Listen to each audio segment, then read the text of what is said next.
What's what's up, folks? What's up?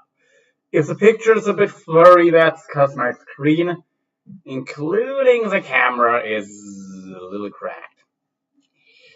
Oopsie boopsie. Hmm.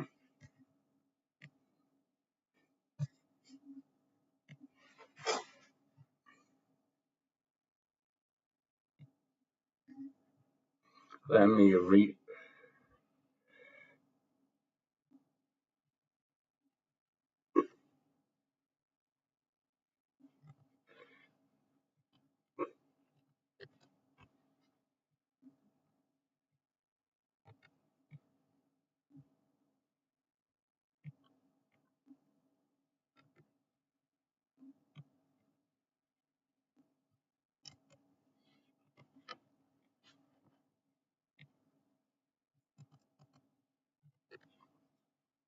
Okay. Have a look there. My elbow's feeling a bit weird. That is perfect because I need my elbows to be good for training tomorrow. But anyway,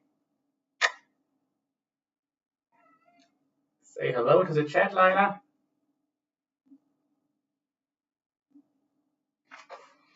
Okay.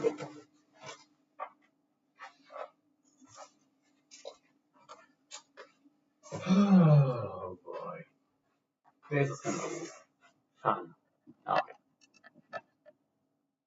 But anywho, um,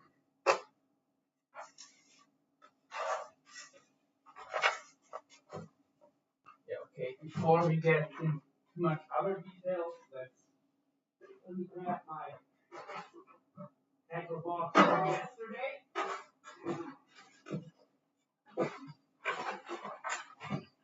And let's get this bad boy clean. So,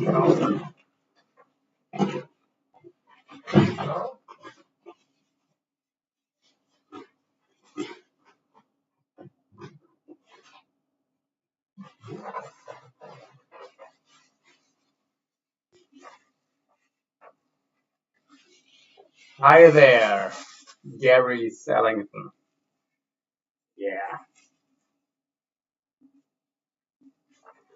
And technically, I could go fishing tomorrow again if I really wanted to. It would be a pain and probably too much.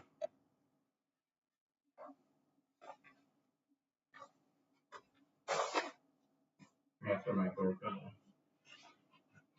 Here's, oops, let me fix that. That's not supposed to happen. Yeah, no fishing today. And likely not tomorrow either. How do I fix this crap?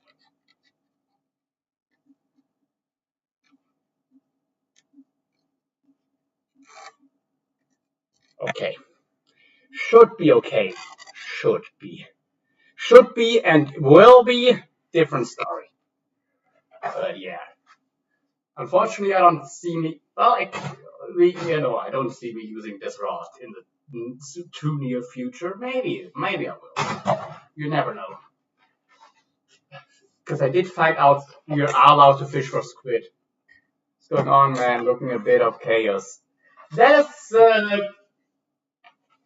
basically what this stream is about. Trying to get a hold on the chaos. Hi there, John. His name was John. What's up, John?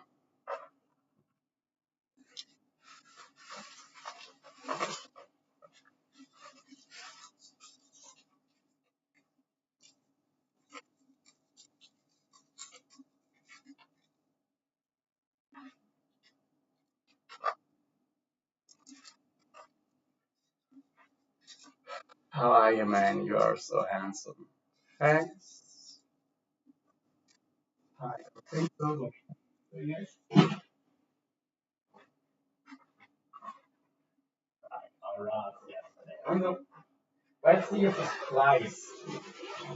I am curious to see if this flies is still good. Because my expectations are near zero. on how well it was gonna hold up. Yeah, it's because this tie-dye braid is not good at keeping splices without them getting damaged. So here's the three knots I brought.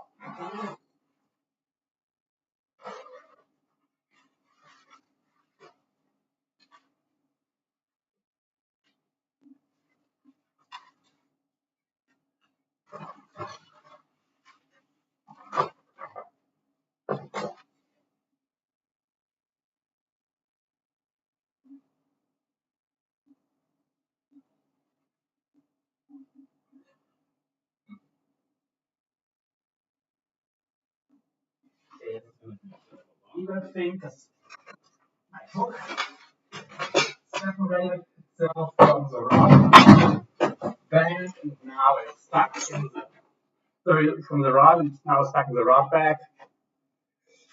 One hot dude. What is wrong? Alive. Other than that, it's got a big 30-pound 8. Nice. That's a decent sized carp. I think for the US it's pretty big. I know Canada has a bigger carp for some reason. And of course, especially Eastern Europe, well, also Western Europe, really. But I wouldn't turn my mouth down. Fish, a 30-pound carp surely would have made my day yesterday. Although the fish I caught, they all fought pretty well. Definitely a lot better than they would have on my old gear, which is why I was using the rods I was using.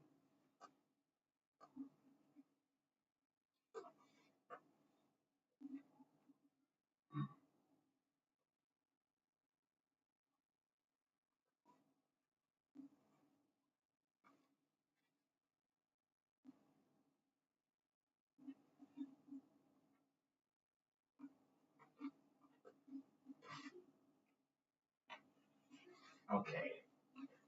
I might just have to cut this and put on a new hook if I need to. If I'm going to use this rig again. I'll probably be the smartest person actually.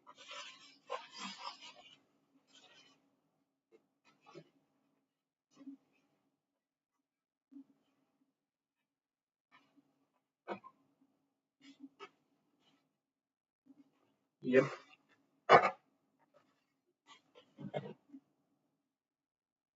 Alrighty.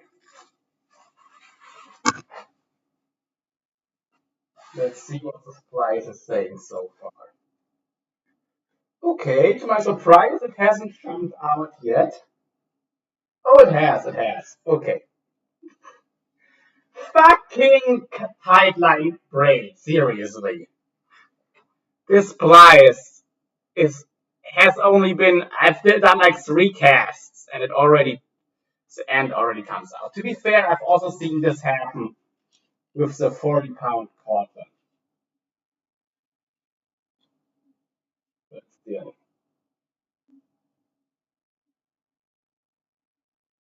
not good.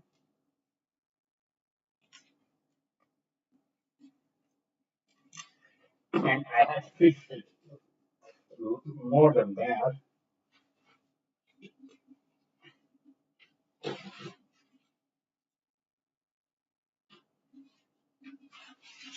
It actually means we're gonna undo the splice. Like hollow core splice in the smaller diameters, like below 65 pounds, don't do hollow core splices with the tight line. You can maybe do, like not line to line. You can maybe get away with a loop splice. But yeah, what I'm gonna do now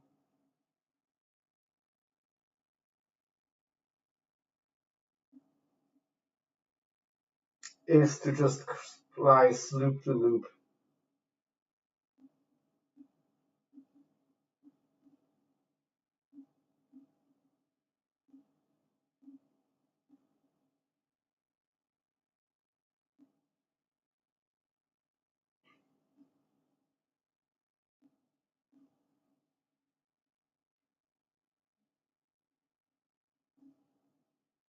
But actually, let's just splice a loop in our 80 pound and leave this.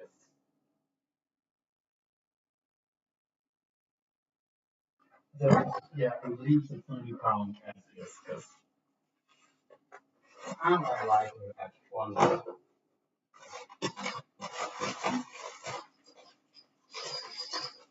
The way it's behaving.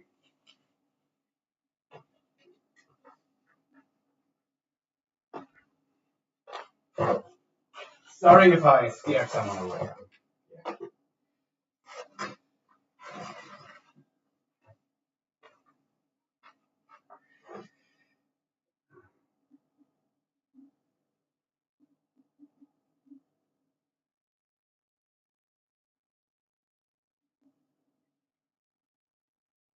You still there, Sean?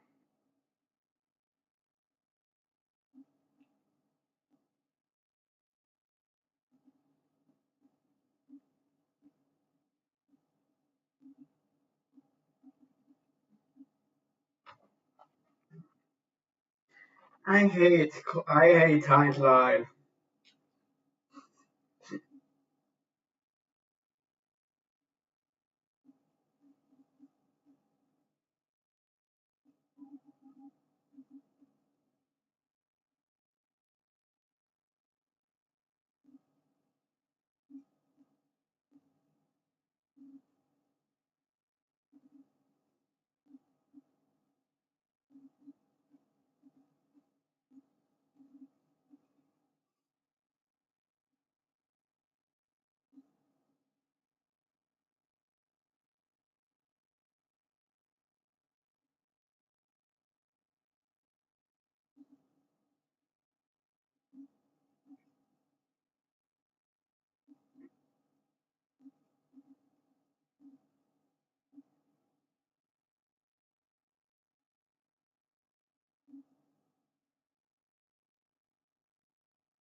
Hmm.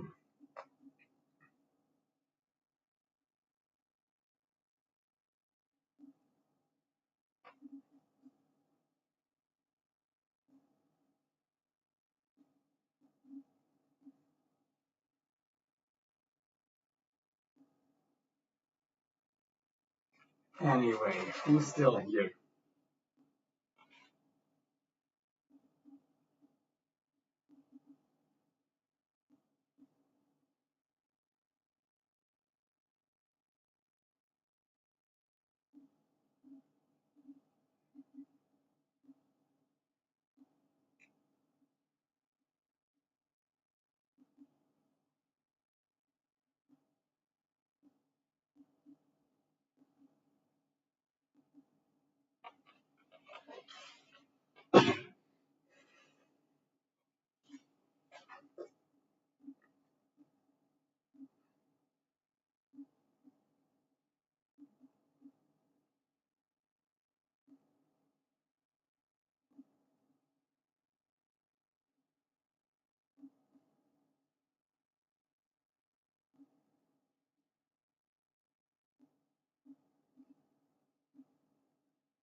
What up? Ooh. Hi, Ron.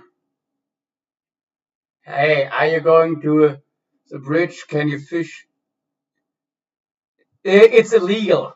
You could fish them, but it's illegal. I don't think it would be that beneficial, to be honest. but well, it would be easy. It would be nice in the sense that you won't get stuck like you will otherwise. But it's illegal, so yeah.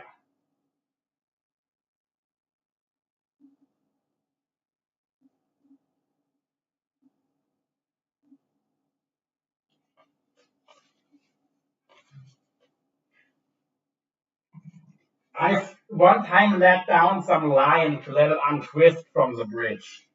That was mm, that was without a hook. So you can get away if you do stuff without a hook because it's technically not fishing. Yeah, if you don't have a hook on it and you're not catching fish, it's not like if you're catching fish in another way without a hook, it's still fishing. But if you don't have a hook and you have a system so you literally can catch a fish, it doesn't count as fishing. So then you can. They might still not like it, and the police can probably still tell you to leave if they consider it dangerous or whatever. But yeah, but as soon as you have a hook, it's fish on it on your line, it's fishing, and then you can really get into trouble if you break any of the regulations.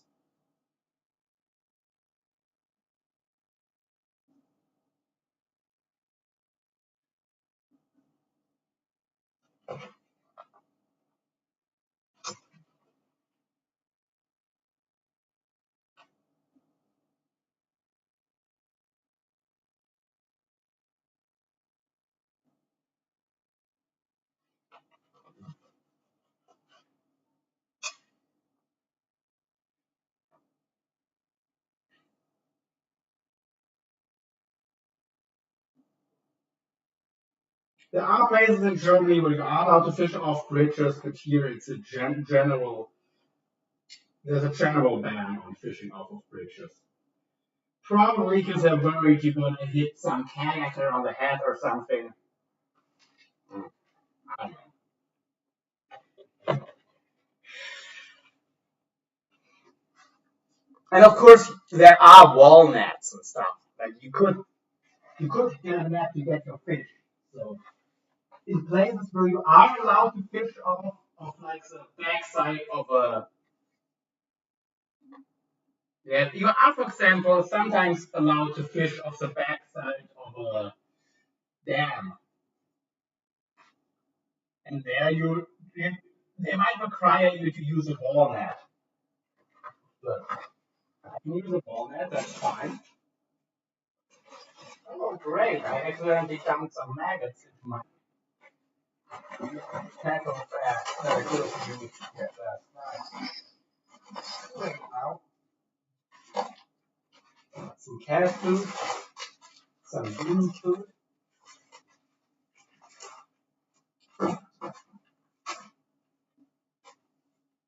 Yeah, they love making stuff illegal over here.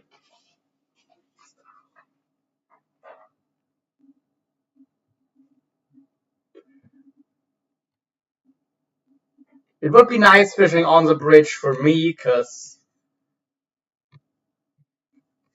you don't have to climb down the bridge and down the rocks and everything.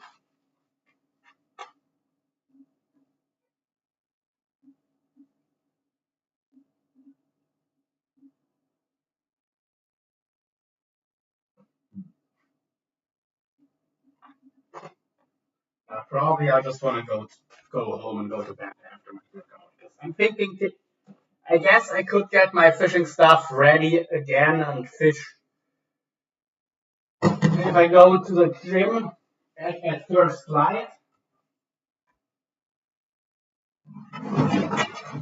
I could head to the same spot afterwards.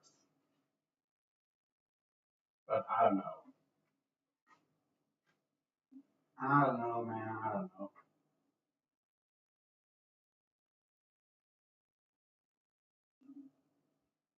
At least my rig held up surprisingly well.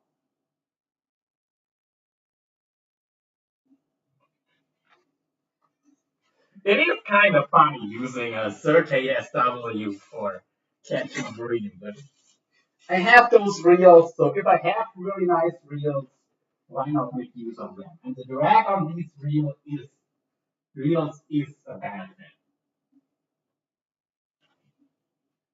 To not break off those live leaders. Obviously, you don't need a $500 reel to catch these fish. I've caught them on $15 reels before, in masses. Okay, let's freeze this roach that I froze as a bait. Could be a good eater, just I don't know about the contamination. And here we have the Kobe's in another bag.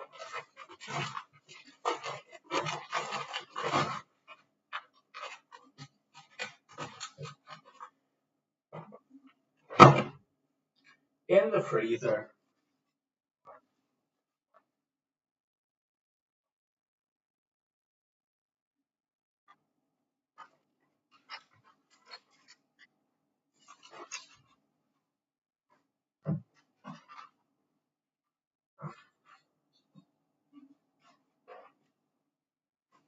Actually, let me redo this rig so I am ready to fish right away next time smooth strikes.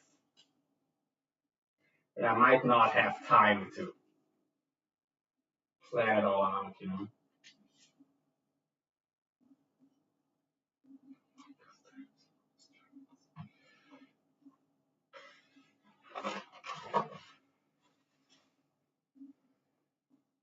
Yesterday this line was pretty close up, but there's less memory in it now, which is good. Still, this loop needs to be redone.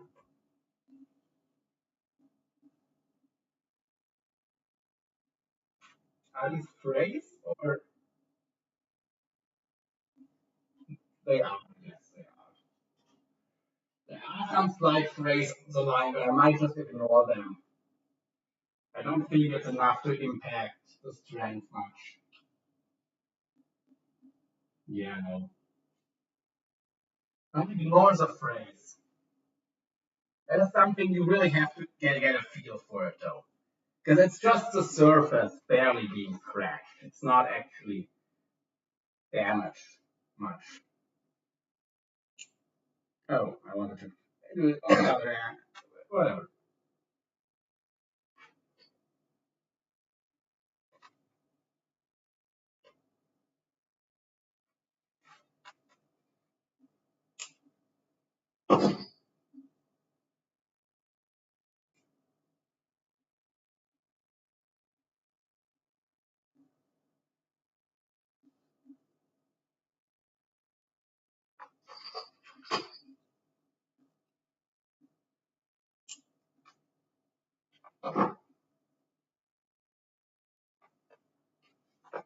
Where's my little tool? Or let's just build another one.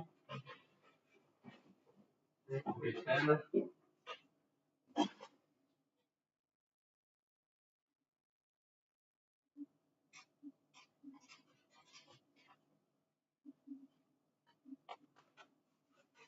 And my clippers real quick.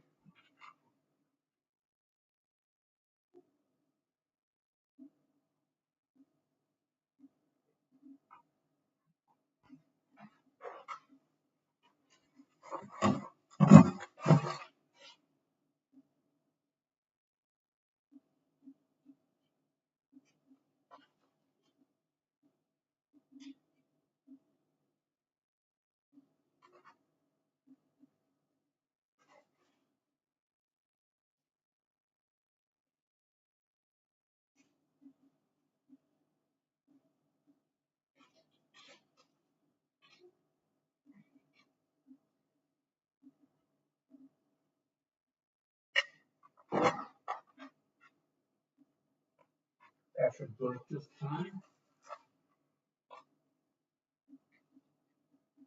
You have to make sure there's no nicks on your line. If you have a nick, you have to replace it immediately. If you have some slight frays and the line is heavier than what you need, strength-wise, you can get away with a few frays. Anyway, you're gonna take or two strap or mono or fluorocarbon. You're gonna hold these two ends off in about a right angle. While I'm giving them twists.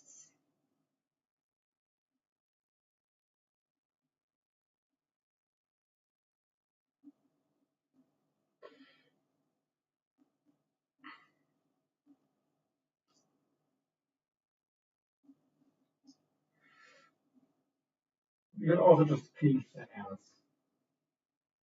Arguably works better.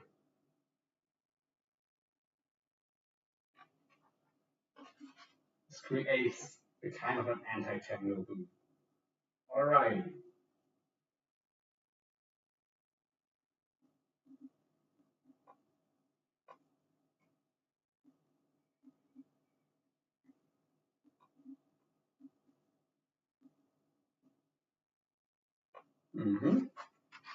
See how those ends are hugging each other.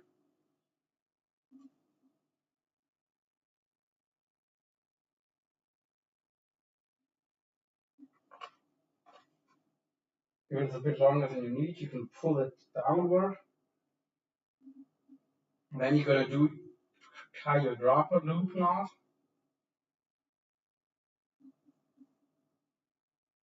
Yeah, also it's not really noticed.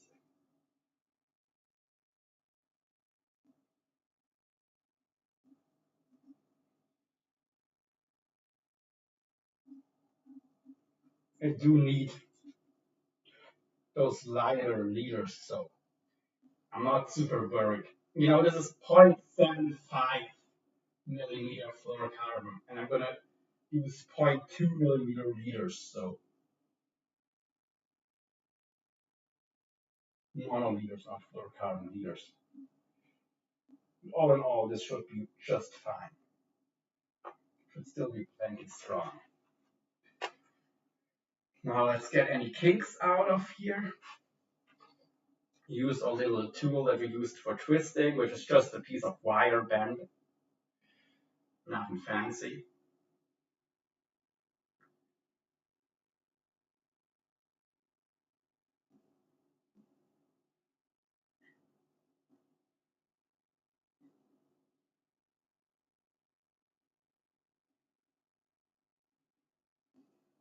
Creating some heat.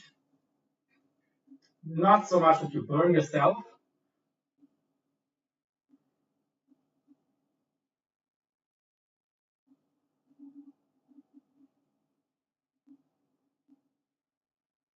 But this is going to make it want to stand up and keep straight.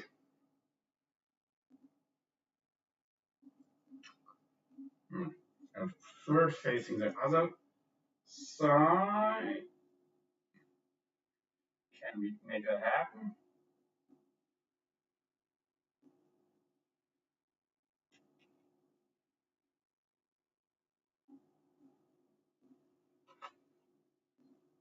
And kind of. This would honestly be fine.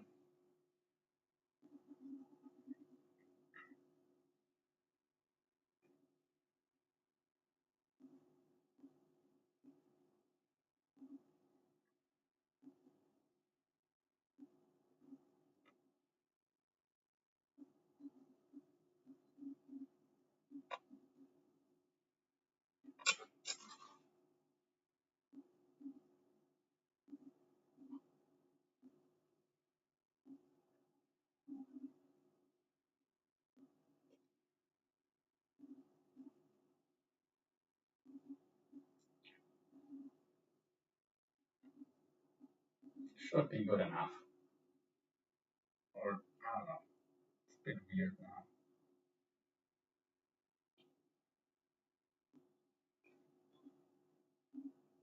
Yeah, that's good.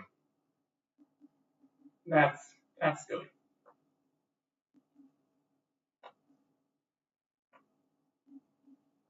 or swivel.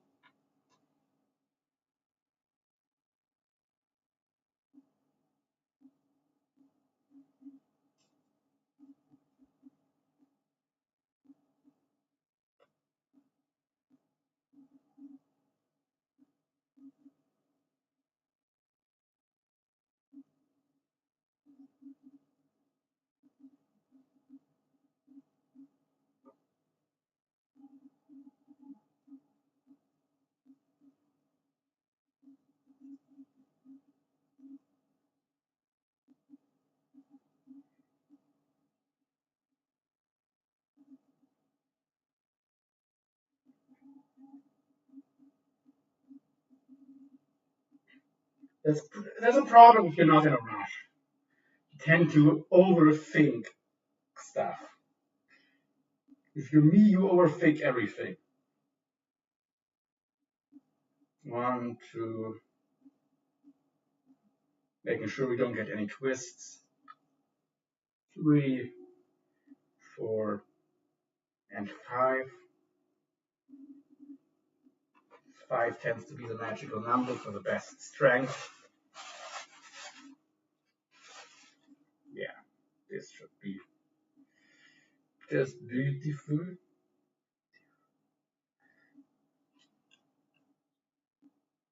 Mm-hmm.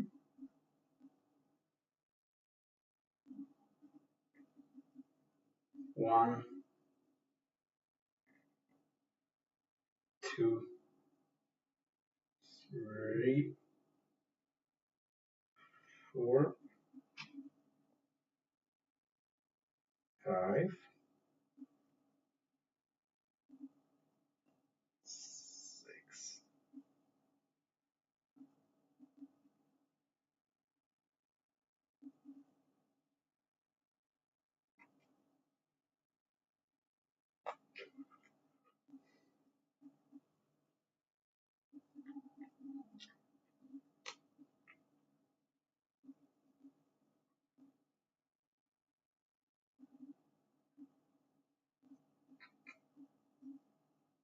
Ain't perfect, but it's gonna hold.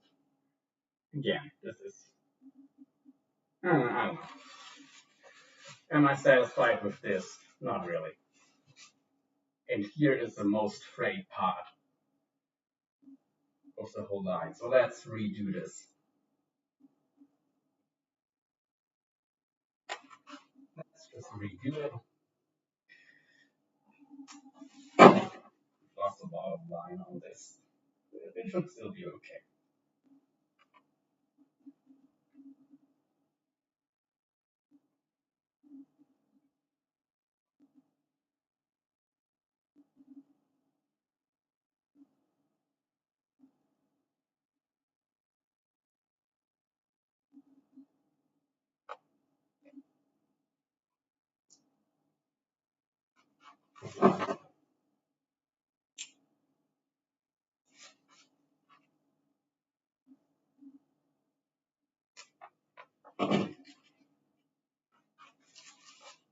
Mm-hmm.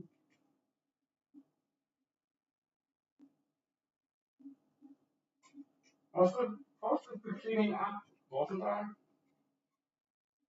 Oh wow.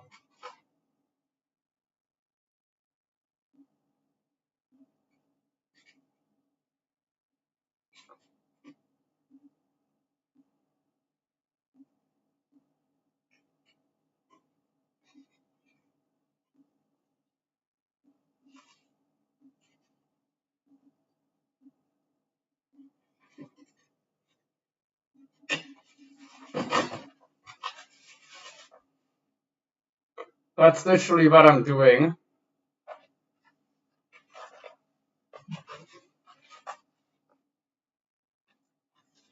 Part of what I'm doing at least. So I guess it's literally part of what I'm doing. Yeah, it's still enough. That's going to be enough fluorocarbon, I think. I don't know. Yeah, we'll see. If this comes out right, we'll leave it. If not, I might need to do a fully new.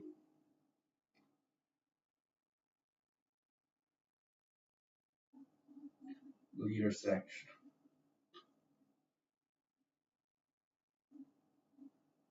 Hi to whoever just came in.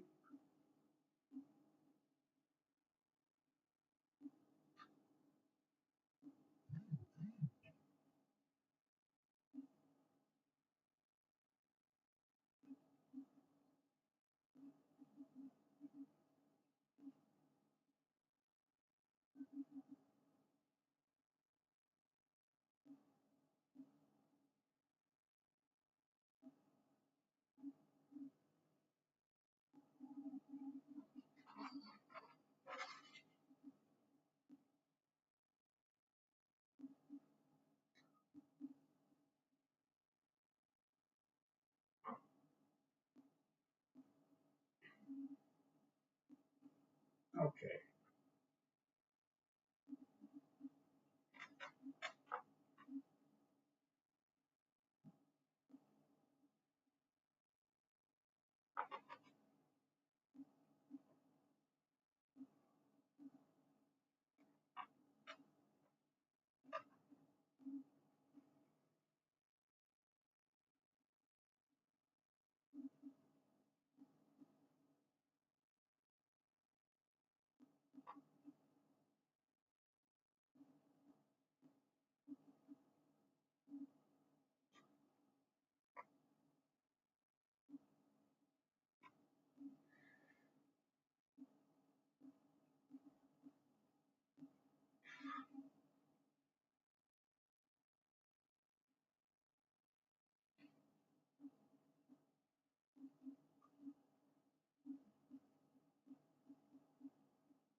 Okay, I think I figured out how to get the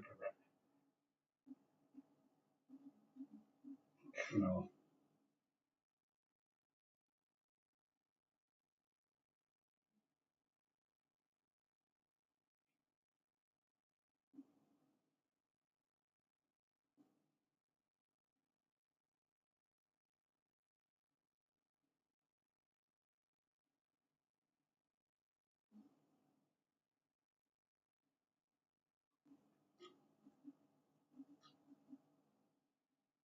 Hmm.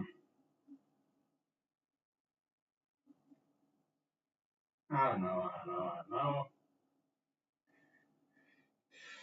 Am I satisfied with this? Kind of. Yeah, that's all right. That's all right.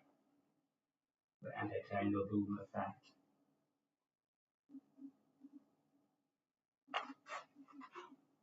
And the leader is still gonna be over 2 meters of fluorocarbon. So that should be good for one more session at least.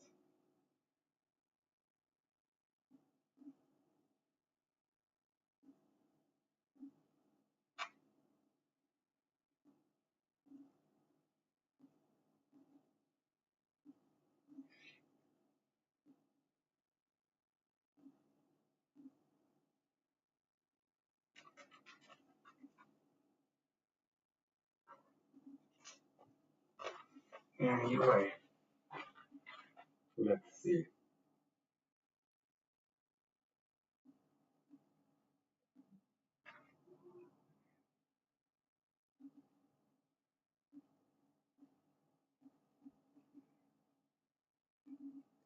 3, 4, 5.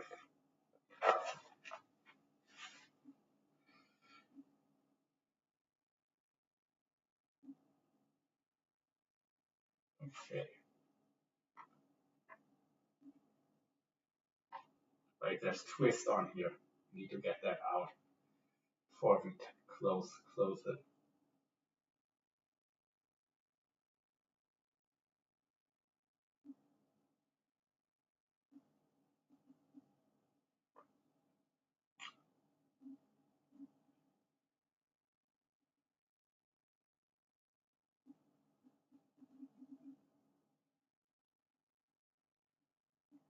You don't want to do this with a twisted line, that's for damn sure.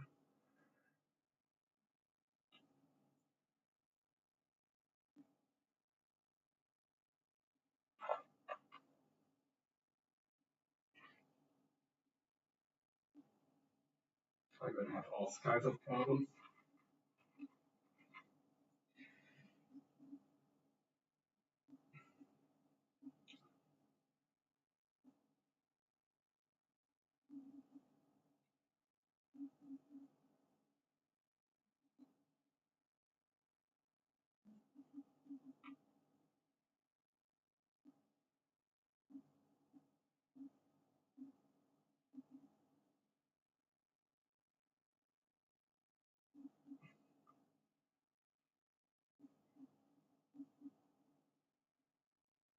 Okay, now we've got zero twist.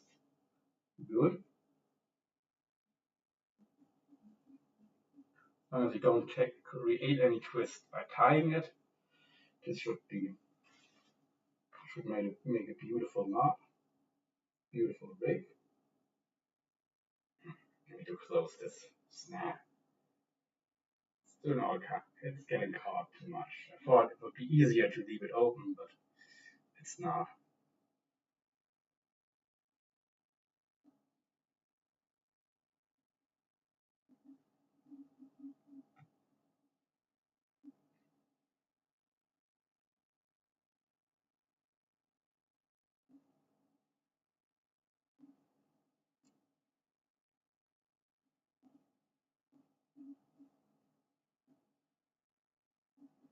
I think that's 5 turns. Honestly, it doesn't matter.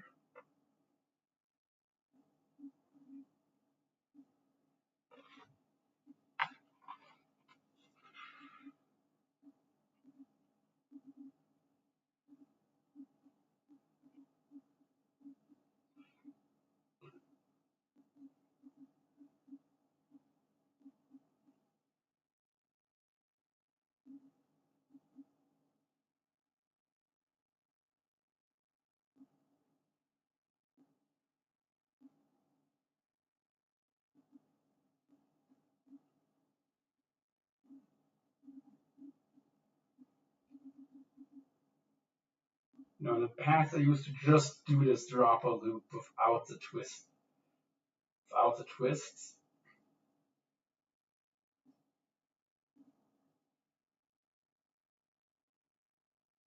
But since I'm a perfectionist, now that I know a better way,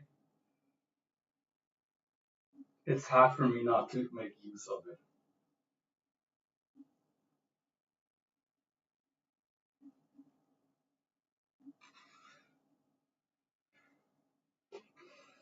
It would probably make my life easier not to.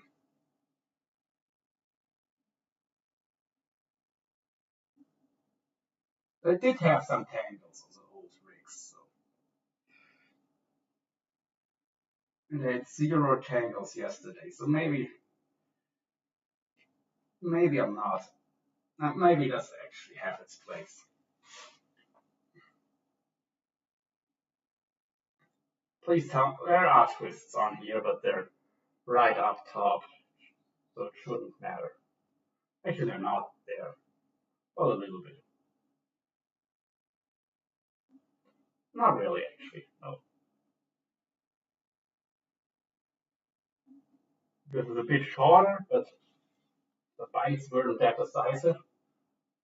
Most of the time, that might be good.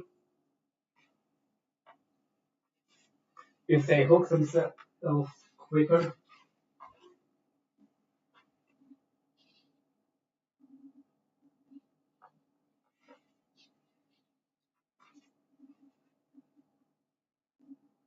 sort of pseudo finish.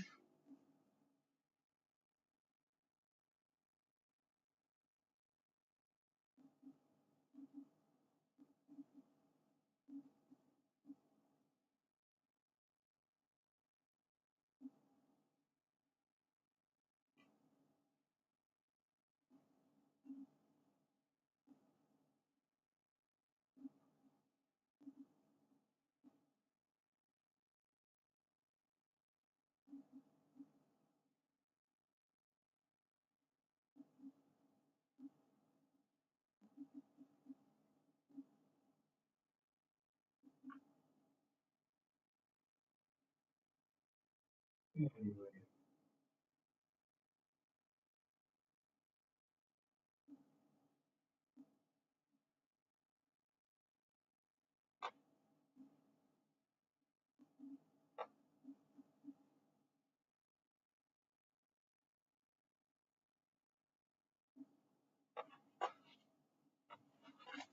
Want to pull it tight completely. Little close up on our pseudo finish. Down here we have we've created our anti-tangle boom.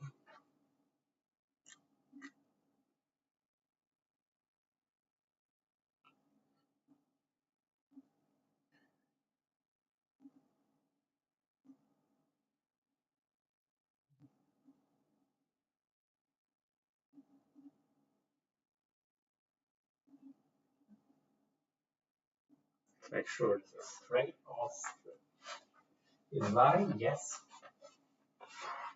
Now we'll cut the tag end off and melt it off, but we're not going to touch it with a lighter. We'll just use the very bottom of the flame. I'll demonstrate it, but I'll have to hold my breath, so I won't be able to talk to it. If I'm breathing, it's going to be too much wind for it to work. Here's my lighter.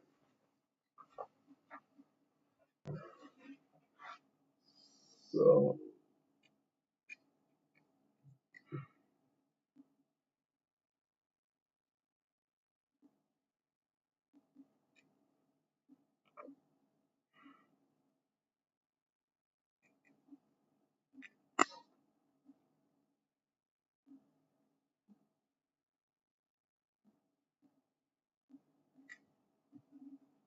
as you can see, I've never even touched the line with not even the tag end with my glider. I've just moved it barely close enough to melt it off and give a smooth finish.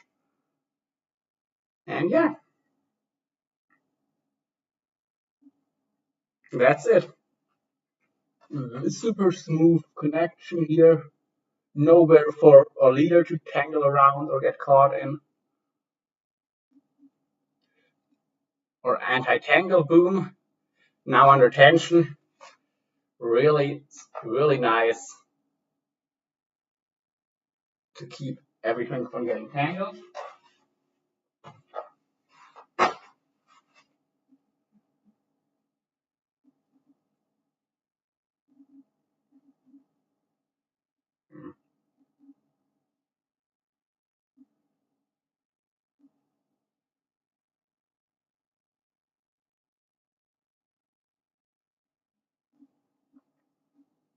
Let's give this a good tug again.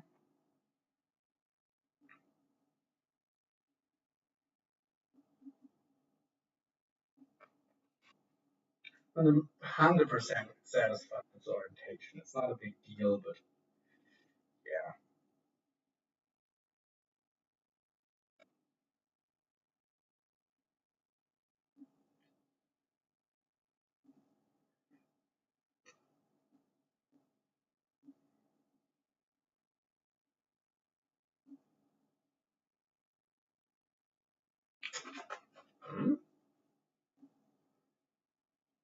Better, honestly.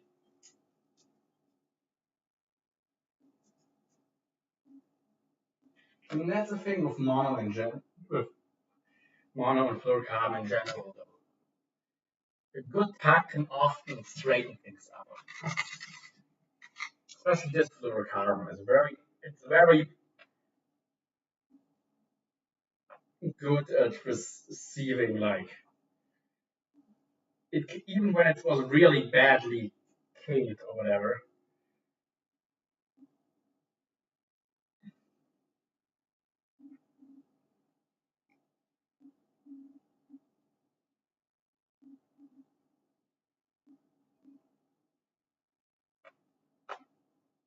Perfect. Beautiful. Beautiful.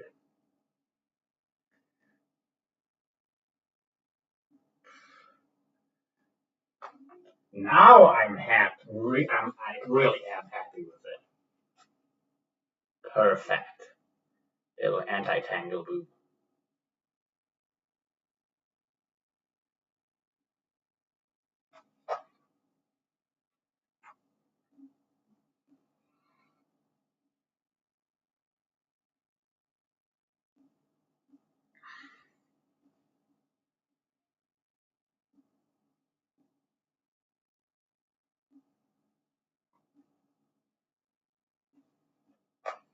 And straighten or line out.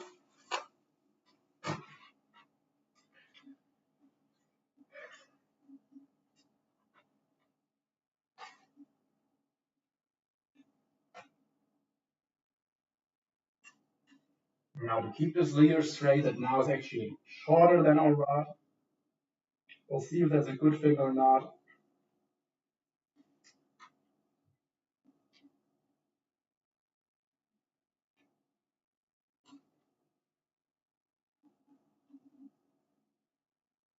When you're fishing it.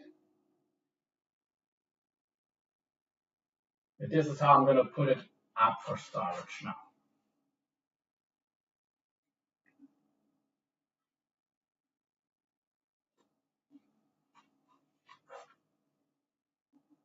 Of course. Let's cut this tag on the braid because it's stupid tight line braid. I really need to get, once I have some money, well, I also need to get some other gear. But next time I buy a line, I know it's gonna be Cortland because I'm done with tight line.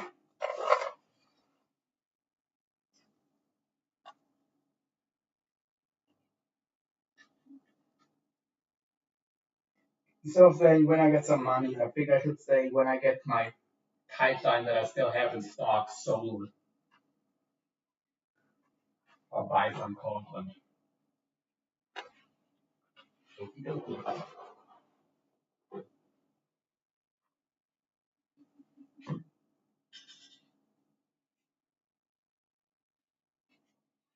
Okay, one rod ready.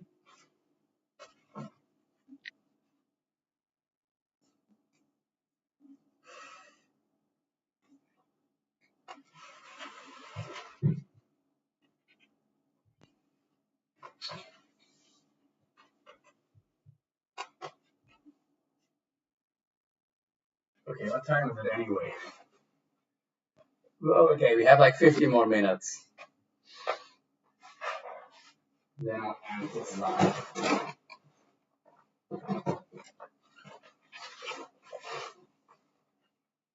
Well, I do need to develop a tripod eventually. This one is still working. It was nice to have a higher one. There's no risks. There's no risks of reels getting the pain in the box if you're not careful. I don't care if my reels hit rocks. I really don't. Not for just a little bit. But the thing is, since there's a good chance I'm going to end up reselling my reels eventually to get a newer model and before they run out of spare parts and stuff. You know, because we have to get your reel serviced at some point. And the problem is if a reel has been out of production for more than 5 years, it can be pretty difficult to find spare parts. So that's why every 5 to 10 years I'll sell my reels and get new ones. Get like whatever is the best current model. For that reason, I'm trying to keep my reels relatively pristine because how it looks on the outside, even if it has no effect on the reel's performance at all, you're still gonna get a lot less money for it if it's all scratched out, you know. That is why.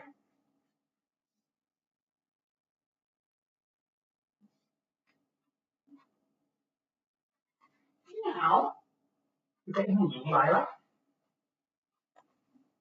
Say hello to the chat.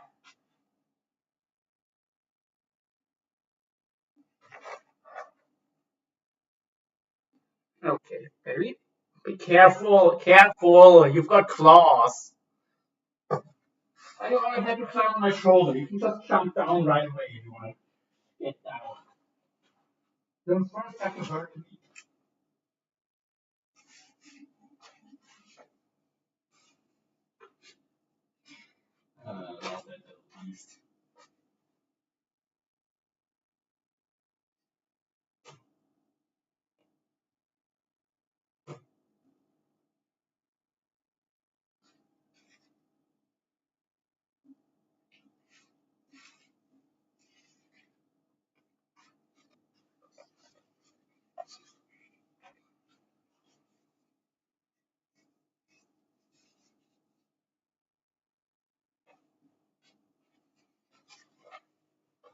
Here's one of our fish and big eel rigs.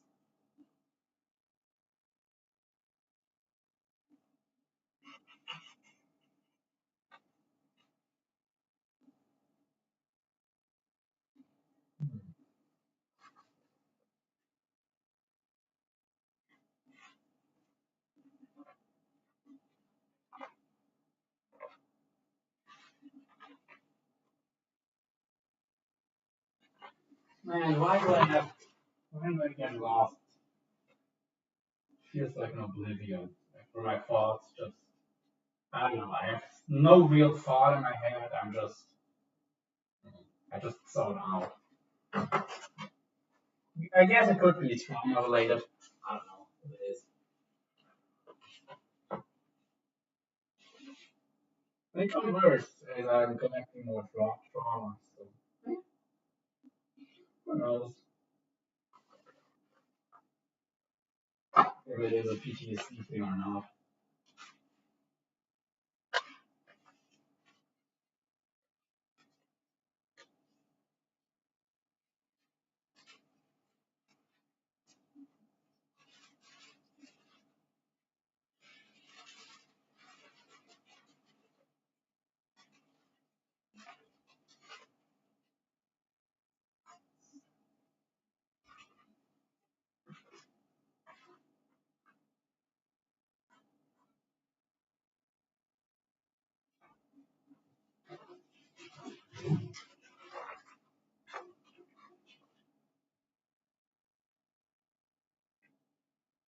And yes, I do have complex multiple CPUs, so yeah, that's also always fun.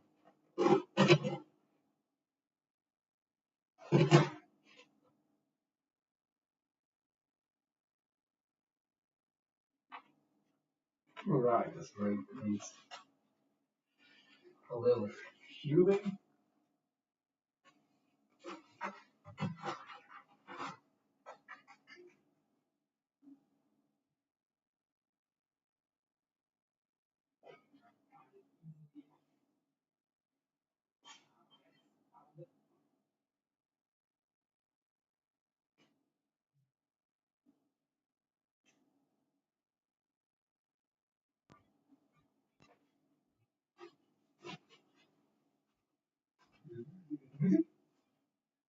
If that means if this rig is completely ripped down, we can just put it to the side, you know.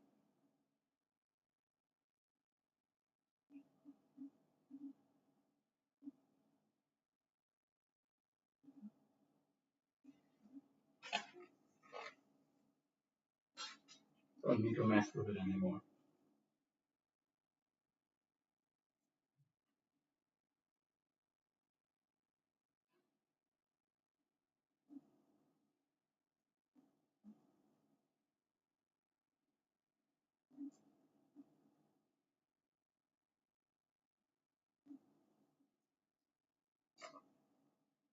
Little bit of Aussie charm.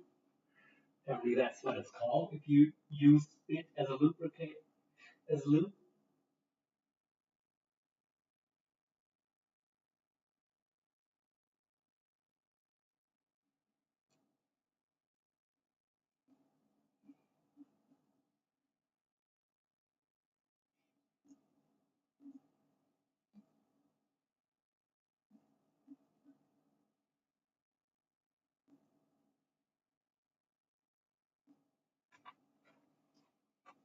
Nice.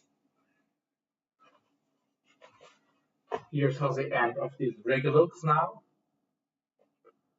And we can just put a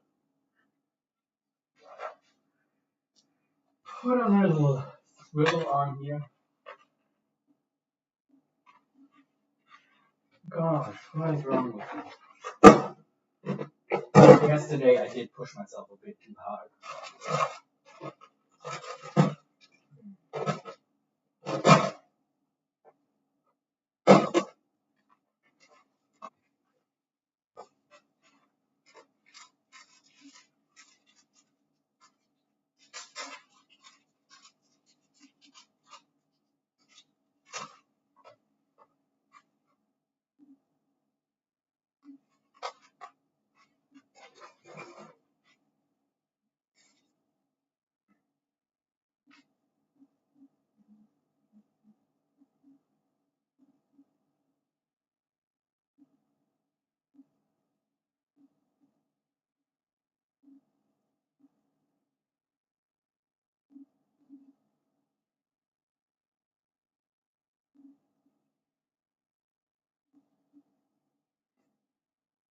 But the only reason I'm doing this right now is because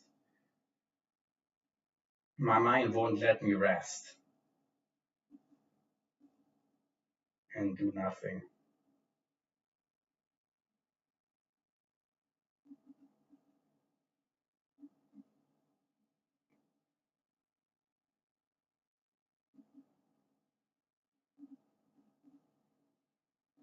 No, I don't have ADHD.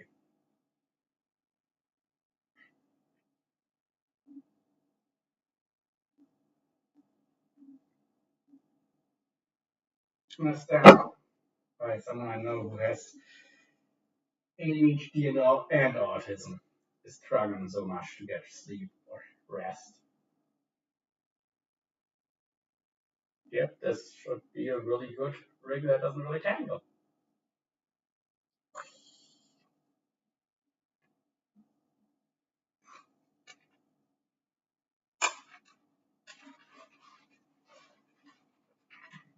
Oh my god. My little four-legged weirdo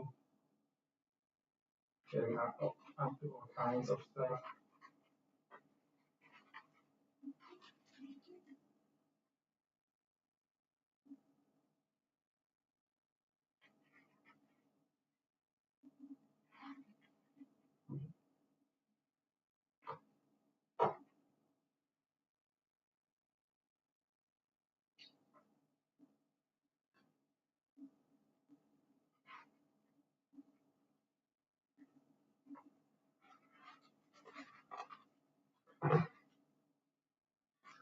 Yo, is that you, Terry?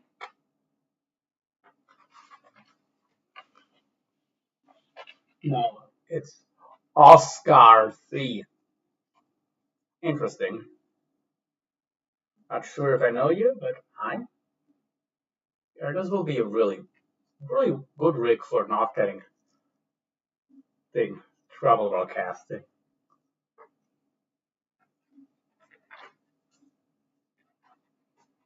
Hmm?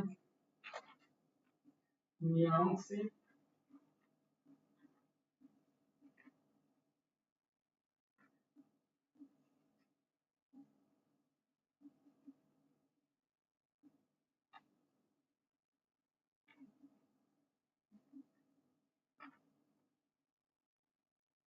Nuancy Pouncy.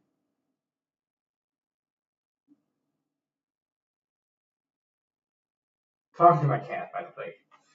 If anyone's wondering what weird stuff I'm saying,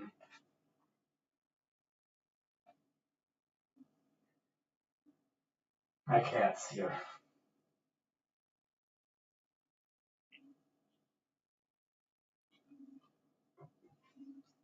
And again, I am still weird, so there's that.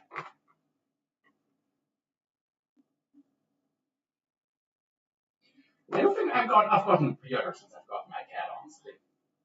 I don't know if that's a good thing or a bad thing or neutral. It is what it is, I guess.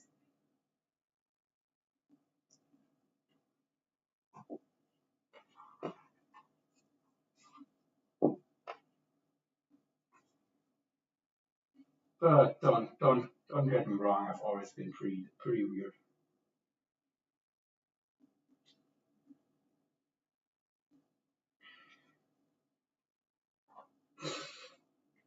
Gosh, one of my exes got so fucking mad because I called her weird once. Almost broke up over it. Sheesh, like I call myself weird and I'm proud of it. I kind of take it as a compliment if someone calls me weird nowadays. I just say thanks. I know.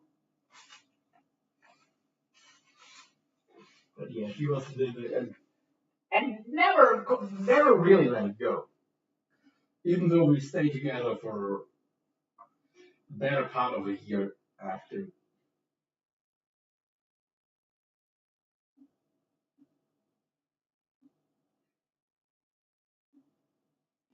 But oh well. Wait a minute. Yeah, it's gonna be better if I do it reversed. A lot of things are better if you take it from the back, you know?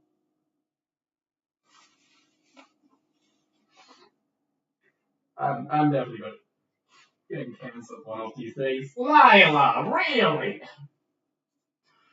My cat's really also up to no good.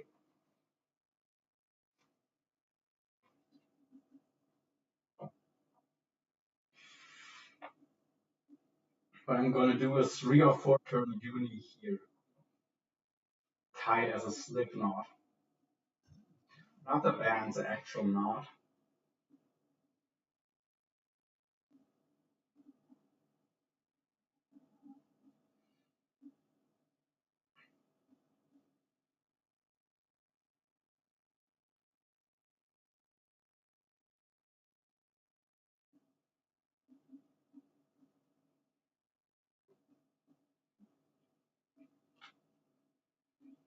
Beautiful. Beautiful rig, self-contained, without a million twists, but just enough. Nice. 200. This is gonna be 200 pounds. Pretty sure. Could it be 130?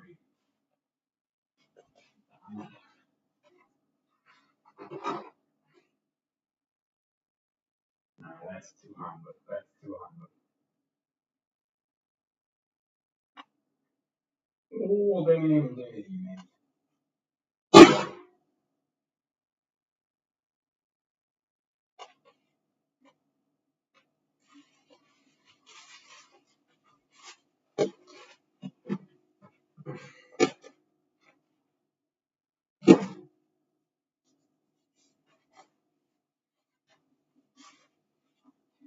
Okay, got some more stuff out of the way. This, so we can roll it up. This is actually the leaf I use for my cat. Believe it or not.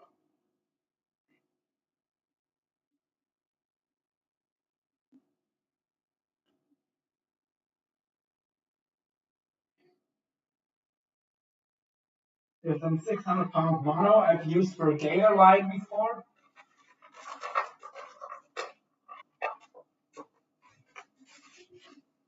But now it just has this snap, this carabiner, and that goes to her harness.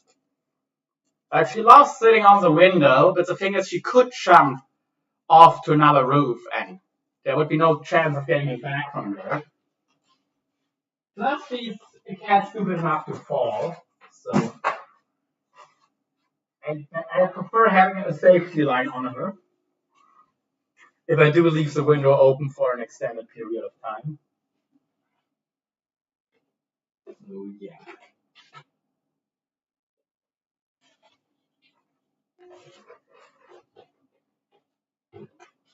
Lila, what are you doing?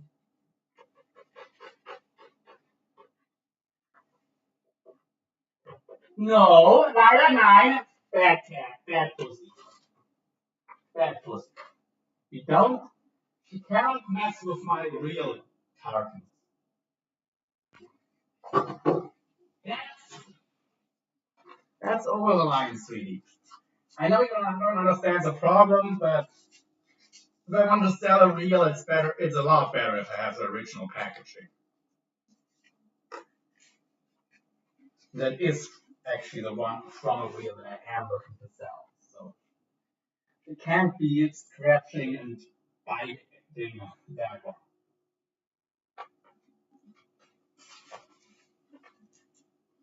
Okay. Let's fix this. And then I think it's gonna be time to end the live, guys. Thank you guys so much for all being here.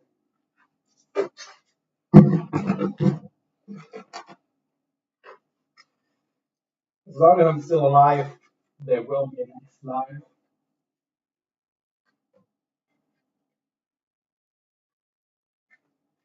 If my phone doesn't completely break, well, then I still have my notebook, which seems to be working at least a bit again. I had some other issues with my notebook.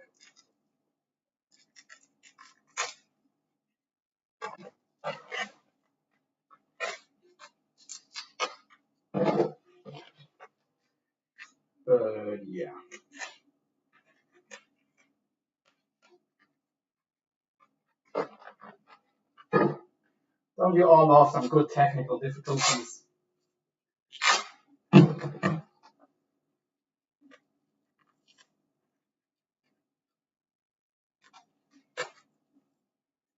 Great. Now the other side is breaking off. I was hoping that it will stay on. We could maybe reattach it or attach it more securely while it was still connected without having to completely reattach it, but too late. So yeah, after we fix this, it'll be over for today. So if anyone has any questions, ask now, because this live will be going on for less than 5 minutes.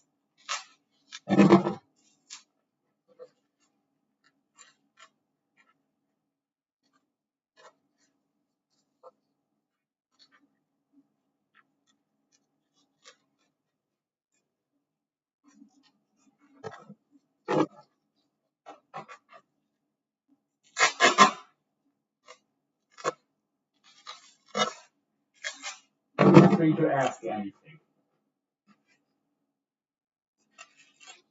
If it's a somewhat reasonable question, you will get an answer.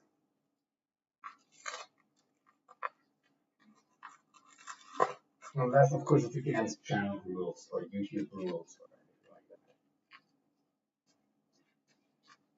That's kind of what I mean with reasonable. Of course, some questions could be considered reasonable by some. Just if you have any questions, ask them now because I'll answer live. So, yeah. Anyway.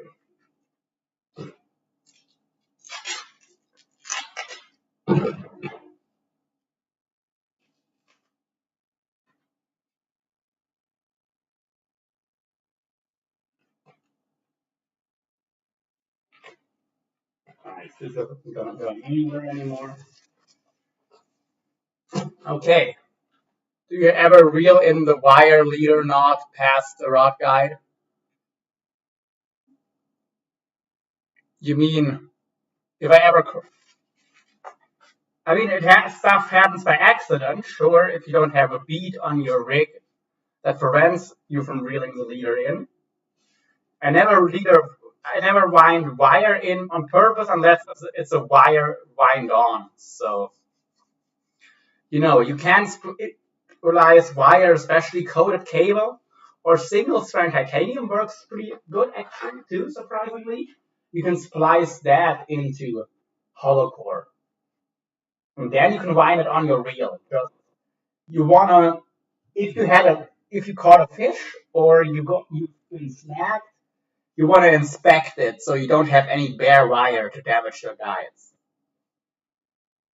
So you never want bare metal going through your guides to end it, if that's the question. And I would always try to prevent that.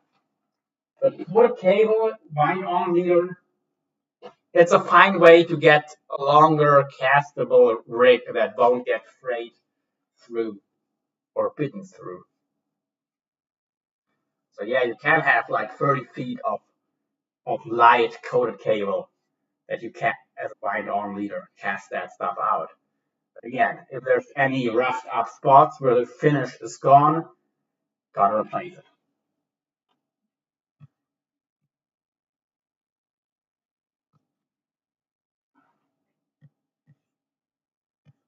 Does that answer your question?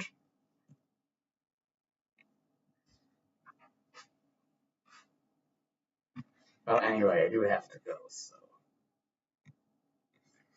yeah, peace out. See you soon, everyone.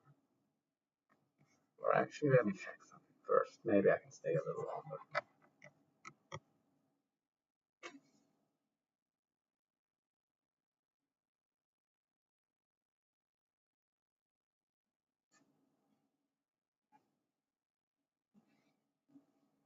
Yeah, I think I can stay a bit longer, actually.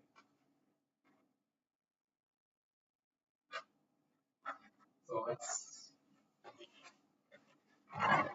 get get all of our drinks in one place.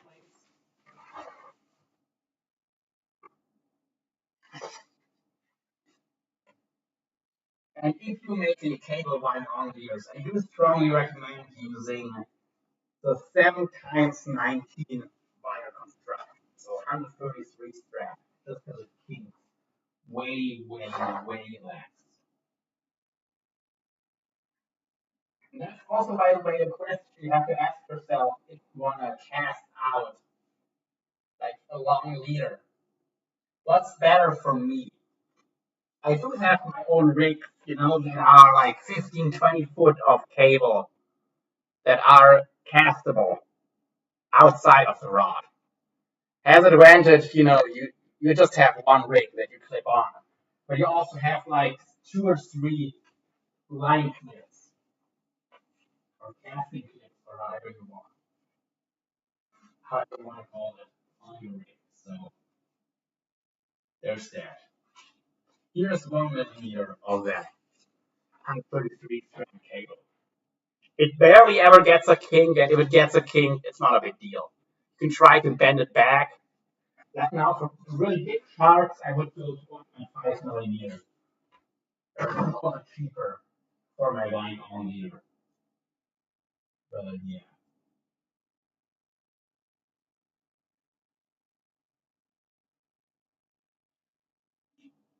I think it's fine to have it on your reel, but you could of course also go, well, no, I don't want to have it onto my reel, so I'm only gonna do like 8 foot, an 8 foot line on leader.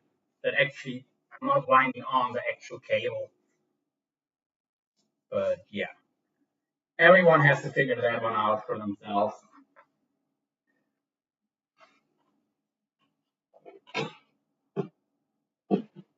Probably go with either one, depending on the situation.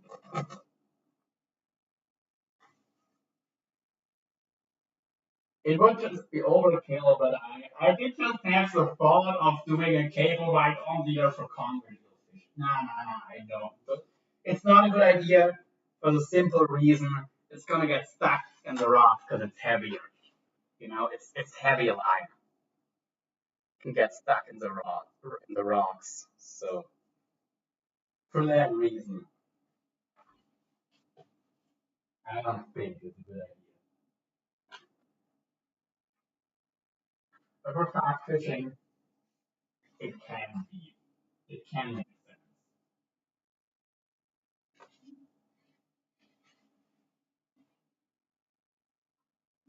It would work well for my shark saber style rigs.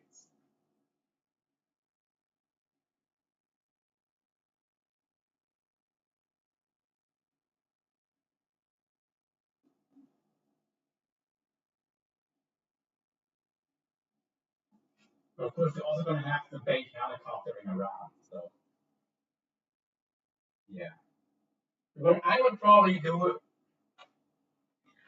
because it's a much easier rig, and it actually, how it sits in the water is less likely to get snagged. I would fish. Yeah, that's a good idea. I would fish for heavy cast shark cast out rigs for shark. I would do like an 8 foot cable by one leader onto my rig.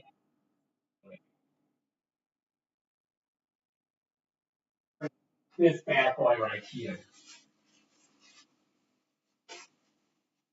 Almost too big of a rig to demonstrate.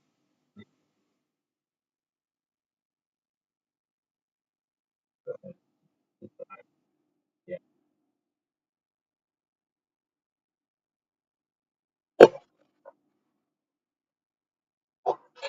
I probably will try this either. That would be my big white rod.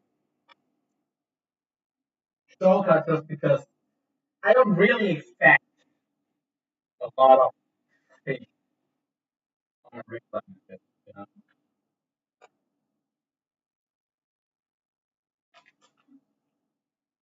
Not that the rig is bad, but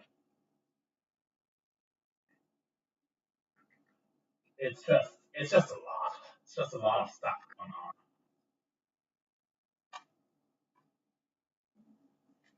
But this is how it clips down. It's not very long. Probably more like 4 foot. At least the actual full rig body. So we just have some floats integrated to keep it from sinking down. Of course, I'm going to cost casting distance, but there's decent streamline, at least.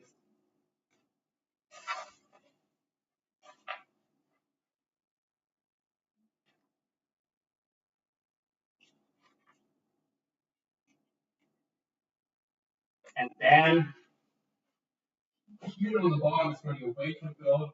You cast it out, give it a good shake, and it all comes undone.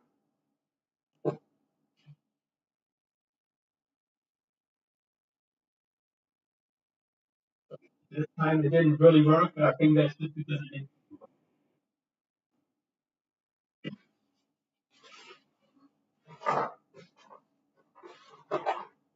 Even just little weight.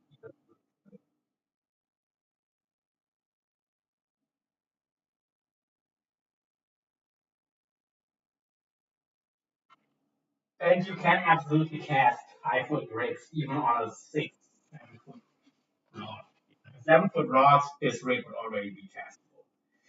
I think personally, a lot of shark fishermen say you use rods that are unnecessarily long, especially from the beach. You don't gain that much casting distance with a super long rod, but you make it really awkward to handle. You know,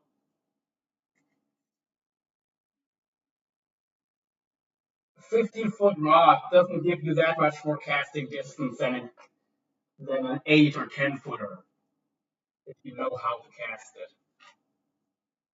So I'd rather see someone. I would just rather see someone cast one of those somewhat shorter rods, like maybe a 10-foot rod. I think 10 foot is about as long as I'll ever go, even for distance casting. Unless you're on a very specific location and you need a little bit extra length to keep your line off, like off of structure. But that's not really a location you should be trying to land giant fish anyway, you know?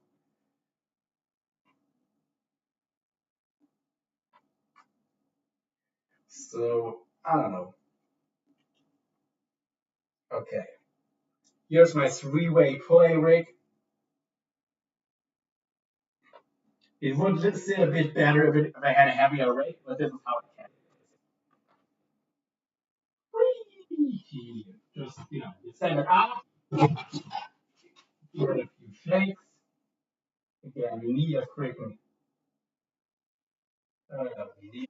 heavier weight for this to work as intended. Anyway, I'll demonstrate how it's supposed to sit in the water. We have a weight, obviously. And there,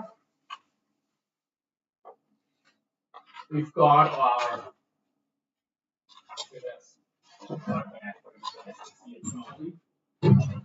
Gonna weight in here, some are stuck on bottom, and then we have this is all cable. We have a hook leader dangling here. So also we need to make this not too long. So if a shark bites, it can actually it can of course if it runs like this, it's gonna have to pull the weight off. But if it runs in any other direction, it can actually take line. As long as you don't have your drag too hard without much resistance. But one reason I would like to have a cable so while you're on here fishing with in combination with this ring is just because if this is modern already and the shark swims through, he might somehow hit this line here. That's why like an 8-foot cable going on would probably be a smart idea. Anyway, who did you time out, Sean? Do you ever go for sander or yellow perch? Oh, I do, man. Well, yellow perch, not really, because to me they're boring fish. Yes, give me all the smoke, but like they're boring fish to target specifically. That's what I'm saying.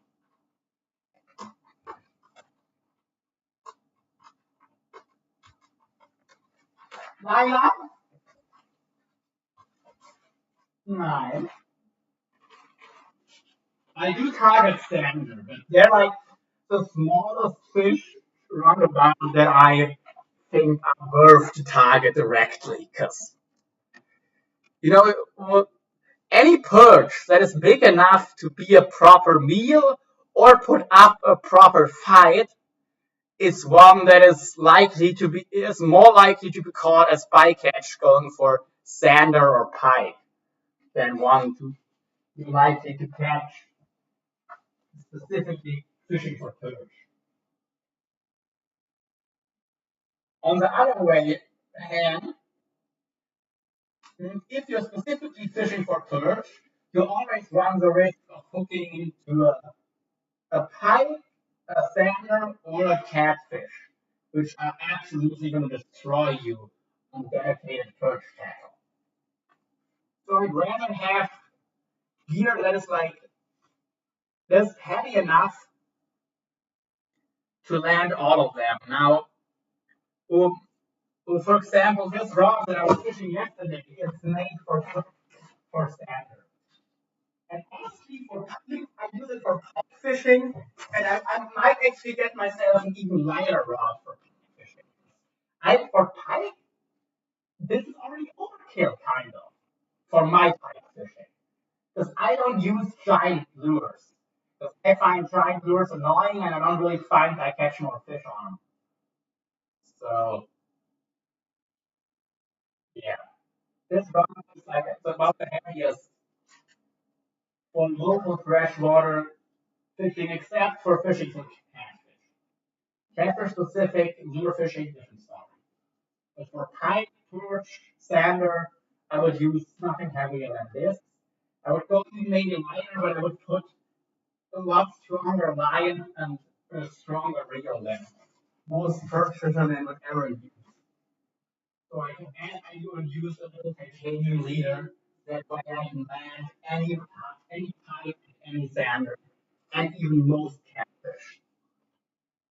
Your perch and sander are much bigger than my walleye, same genus. Not that much, not the average you catch at least, John. It's over Lila 9. They're not that much bigger. Trust me. Like from what I've seen, your walleye seem to be about the same size for the average fish you catch. Ours might max out at larger sizes. You have to think the majority of fish stocks over here are not healthy. Well, you do have a lot of healthy fish stocks in the US. Most of our stocks, at least native species, aren't in that rough condition. Just because Europe, Netherlands, different story. They have at least predators in the Netherlands, like pike, perch, and sander. They're doing pretty well there. In Germany, they're like the biggest sander ever caught was I think 70 centimeters, and most that you catch are between 45 and 60 centimeters, like this. Like under 2 foot is already a big sander. A 2-footer is a proper big one. It's not a giant, but it's definitely a bigger fish. So yeah, let me know if I'm wrong, but from what I hear at least, And what I've seen, really the average sizes seem to be about the same. And if you go to, and most fishermen don't keep them here. That's another thing.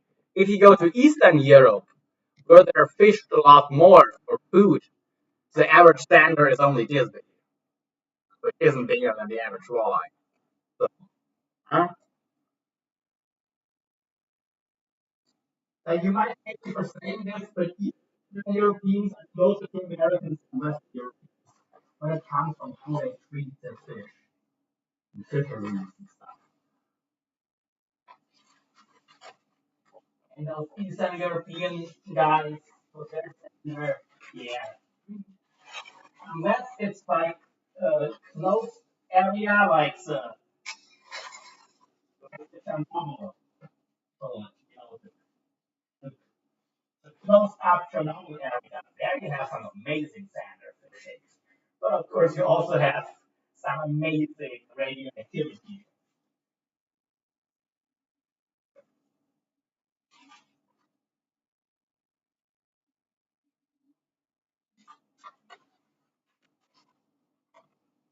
On casting here, I think my biggest sander was like on lure. I think was like 55 centimeters or something like that. Really not that big.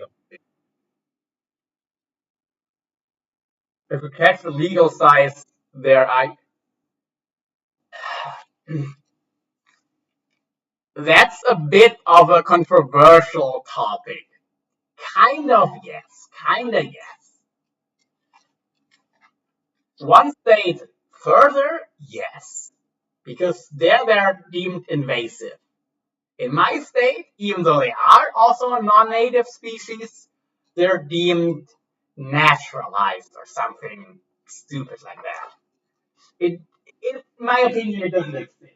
I mean, yes, it exists in the term the fish isn't doing huge, not wreaking huge havoc on the local system like a proper invasive might, but it's still either a fish is supposed to be here or it's not supposed to be here. And I don't see the point in trying to protect something that's not supposed to be here, even if it's doing less damage than some other species that aren't from here. It's still not from here.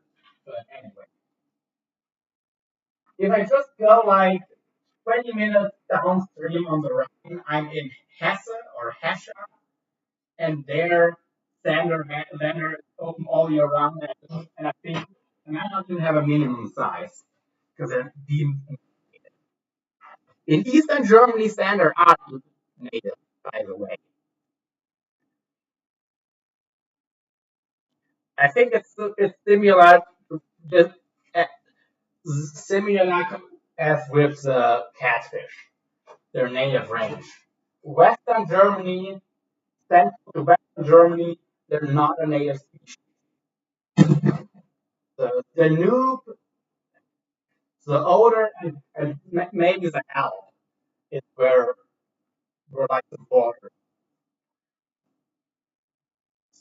So yeah, or Eastern river systems, yes, they're native, but yeah, let me check if they have a minimum size limit in Hesha. I know they have no closed, like they're open all year round, but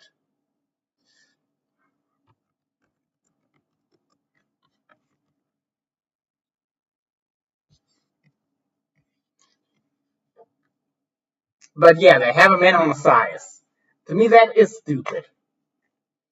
He does the, but they do have to be 50 centimeters, so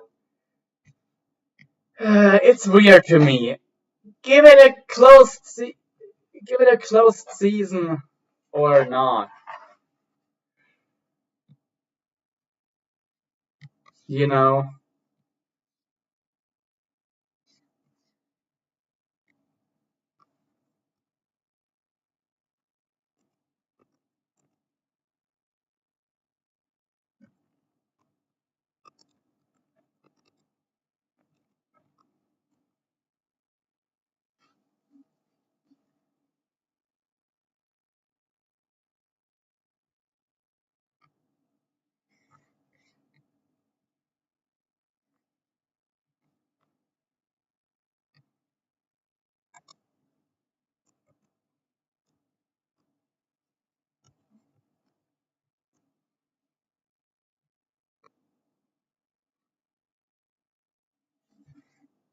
Yeah. Oh! Oh! I'm already allowed. Oh, I'm an idiot. I'm already allowed to fish in Hesha.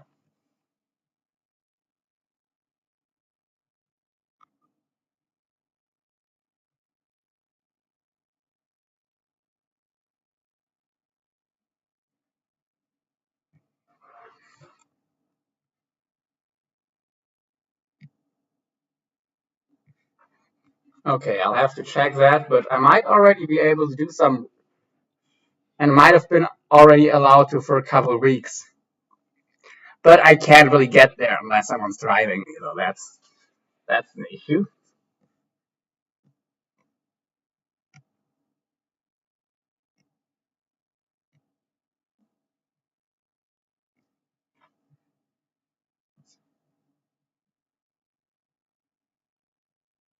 Yes, this is the area I'm interested in.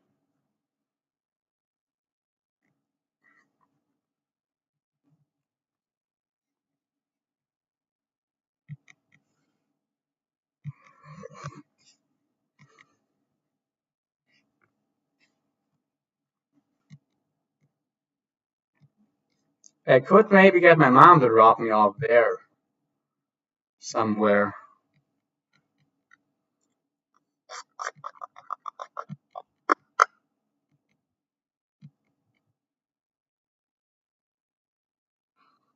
Hmm.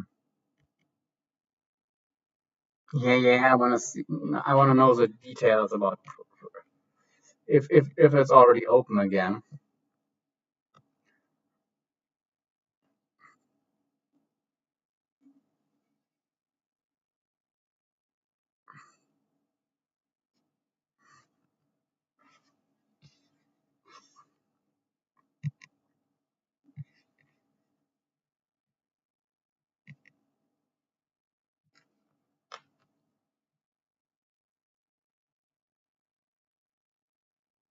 Okay. Yeah.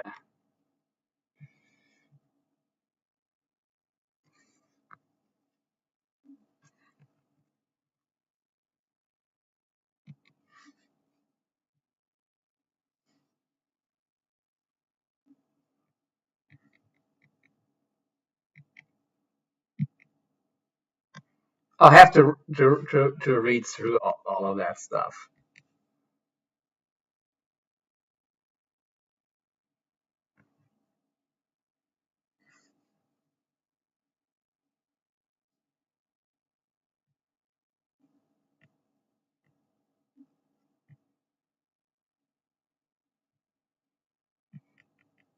I'm finding no rules against lures.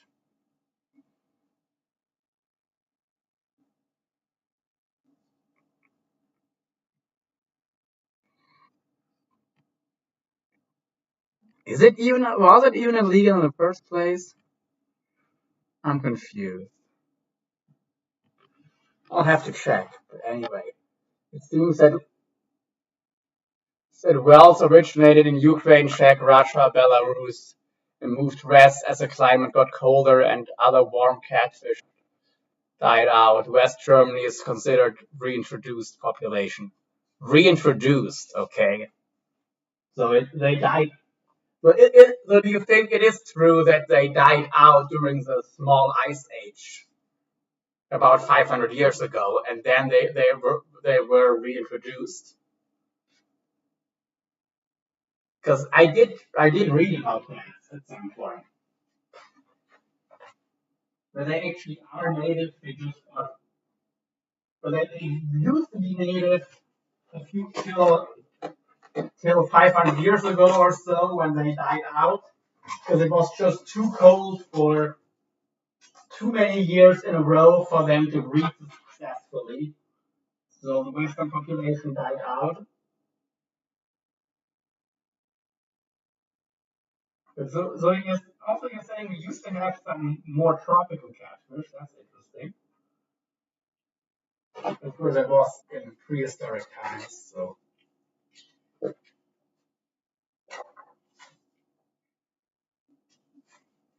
Yeah, I think like the Noob region is where like the Noob base, and even further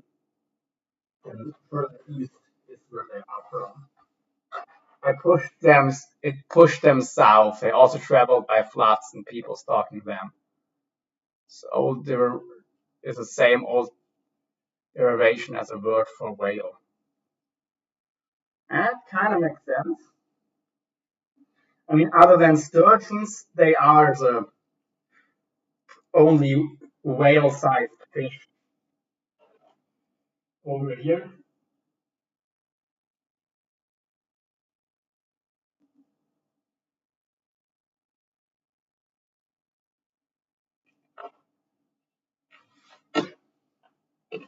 And in the yeah, all river systems that used to have whales also used to have sturgeons. So push them south. They also travel by floods and people stalking them. Yeah, but like my question is just if they wouldn't have been like, what, how much of their current range is a truly native range to them? You know, I know that in Southern Europe they're introduced, at least from everything I know, but like is a Rhine in, for example, is a Rhine a native river for catfish or not? Yeah, if the Rhine river system is an area where catfish used to occur naturally or not, because that also would really impact how I view them at their presence.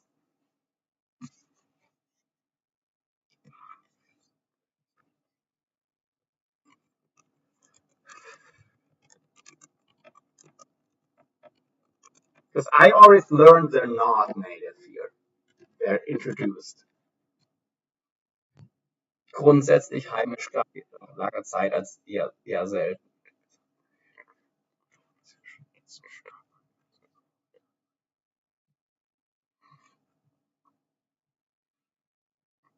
Ja, dem Ober- und Mittelrhein als heimisch gilt wieder in bestimmten Abschnitten aufgrund einer, das wäre das Problem, Verbreitung.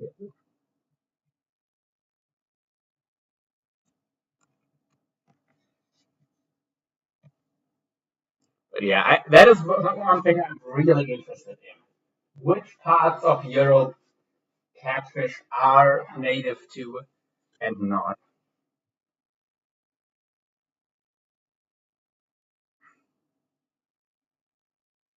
Mhm.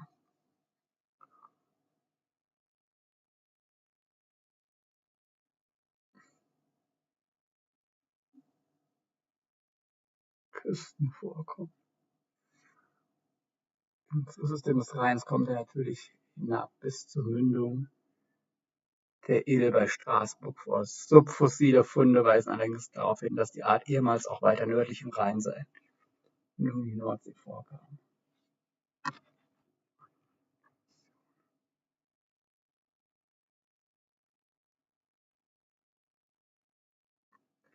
Yeah, from what I'm reading here, it does sound like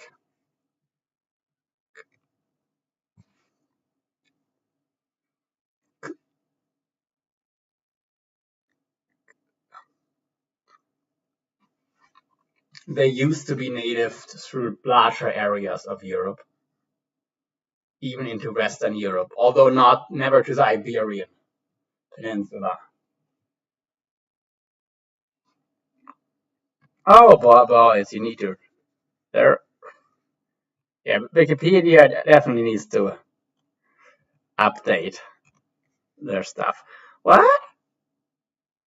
Sweden has native populations of catfish? That surprises me. I never would have thought they would have been native that far north. Only southeastern Sweden still. And again, Balkans are pretty damn cold too.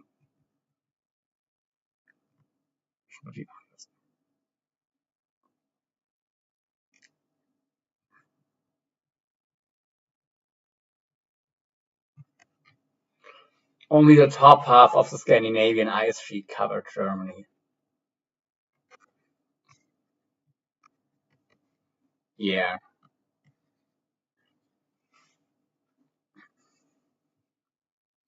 But what's interesting to me is that there used to be the upper native in the upper Rhine and not the lower Rhine.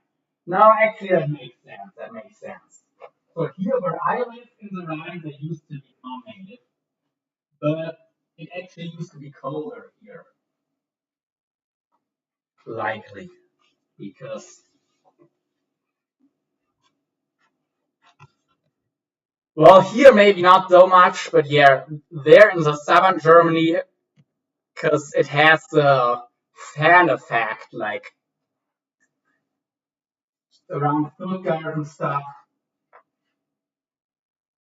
With how the mountains work, it can really concentrate the heat to make it incredibly hot during summer. So that is probably why catfish used to be only native in the upper Rhine and not the mid or lower Rhine.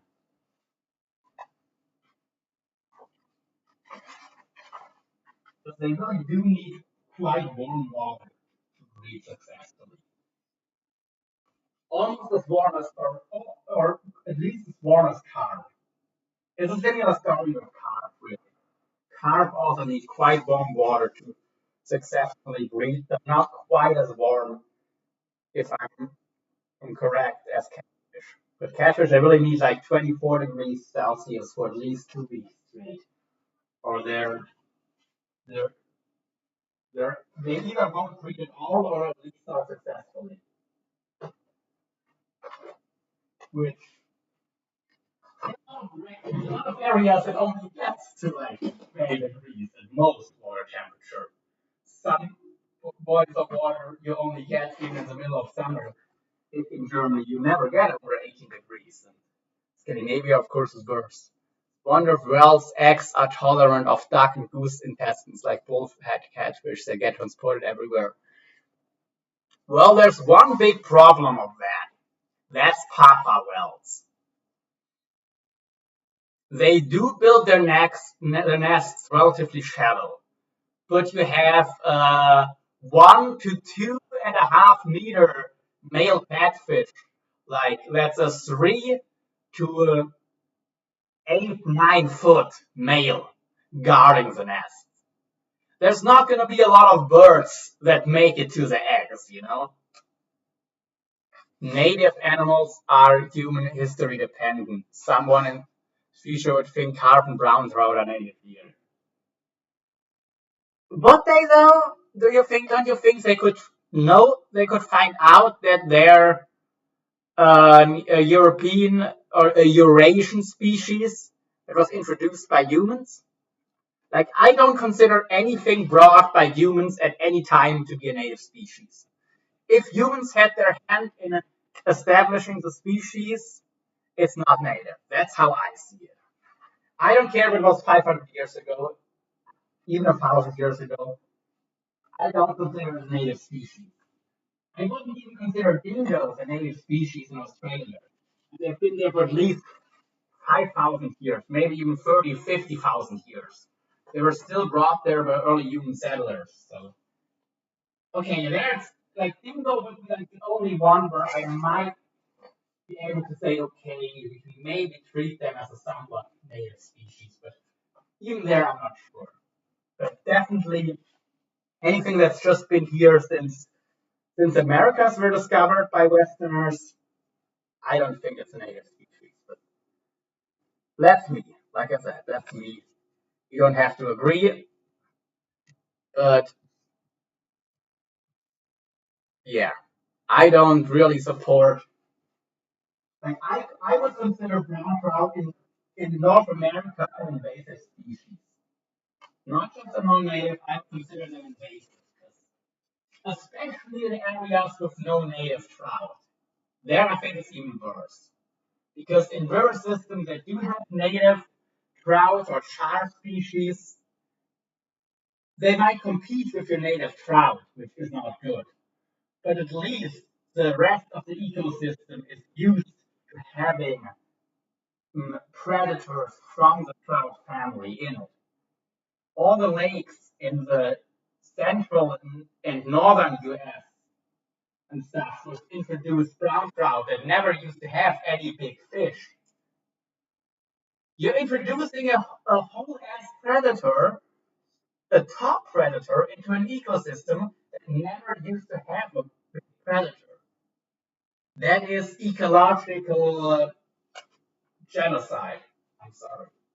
I was gonna call it mass. Even if it's not genocide, it's definitely mass. You know what?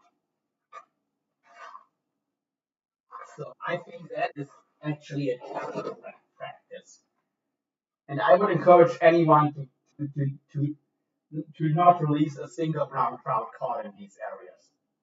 I mean, I would encourage anyone to not release any brown trout in the Americas anyway.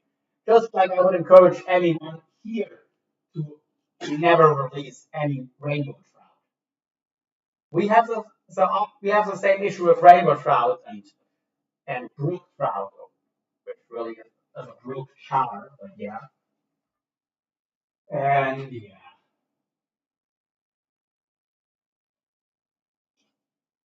Anyway, sorry, I can get off on a rant about introduced species.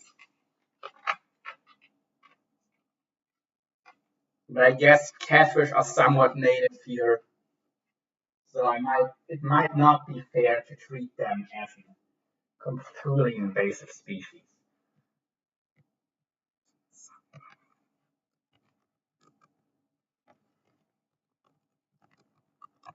But could you do some research if sandbar are native here? Because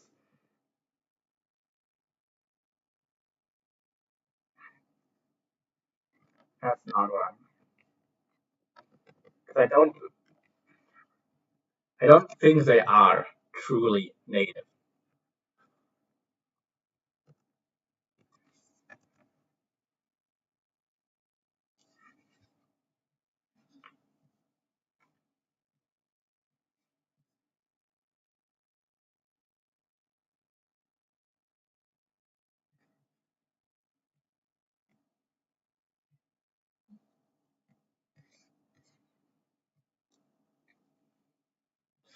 So I've heard both, that they're native or not native here. So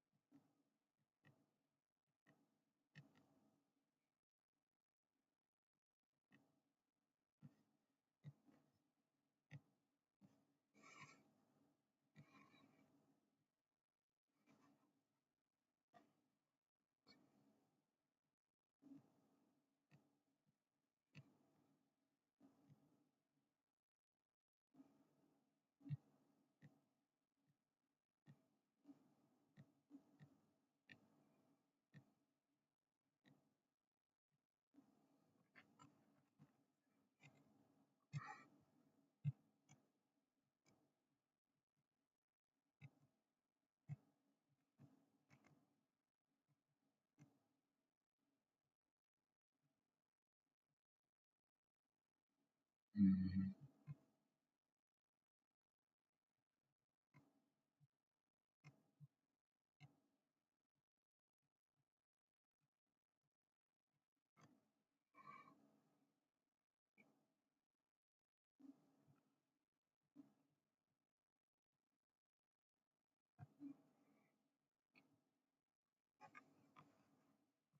Well, if you ever have some time and are curious too,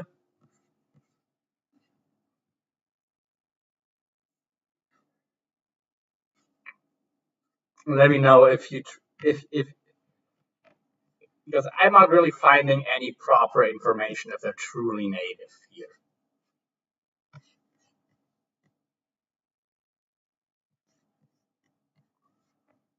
or if they might have been introduced hundreds of years ago, but still introduced. That's what I learned. I have studied the freshwater fisheries, like as an actual study. I learned they're not native. That's what I was taught.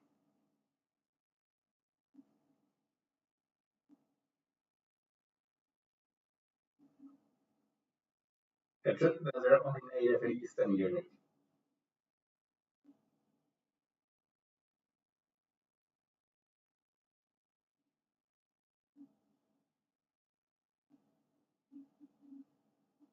Or Eastern Germany, but not really in the West.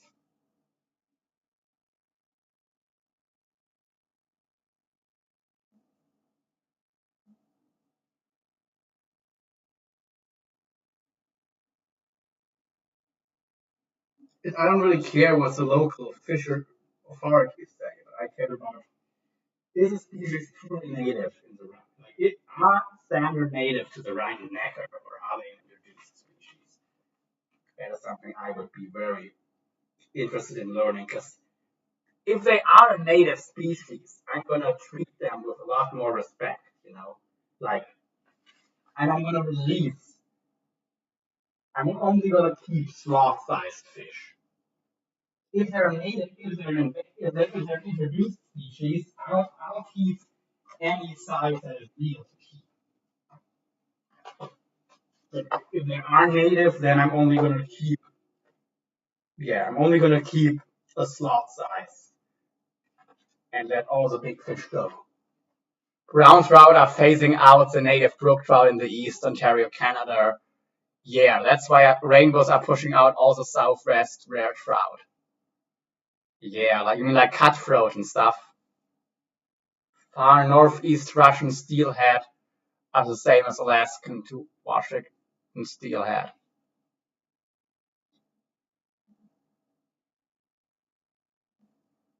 Interesting, but you're saying the northern steelhead are different population than the Oregon and California and Mexican steelheads. Are there any steelheads in Mexico? I'm sure there's some mountain rainbows in Mexico, but I don't know if steelheads go that far south, like the sea around population. Oh, probably, honestly. But look how far salmon making into the rivers of France and stuff in Europe, and even in Africa. But yeah, and people want to have those trout in their waters. It's a lot worse with the introduced species in the U.S. Like they're seeing a lot, like there's a lot more introducing of species still going on. Rainbow trout is one of the only ones where it's still and maybe standard if they are not native. Okay, and carp, of course. Carp standard and rainbow trouts are generally the only species that are not native and still get introduced and stocked over here.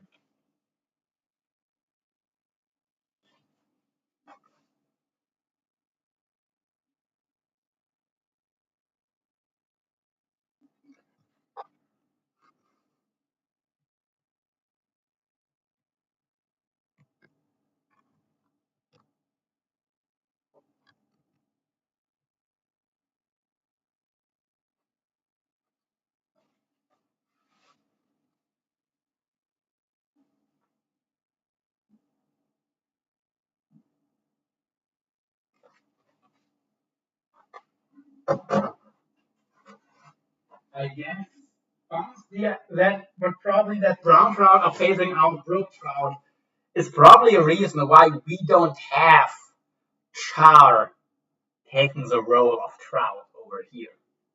Because brook trout really should be called brook char.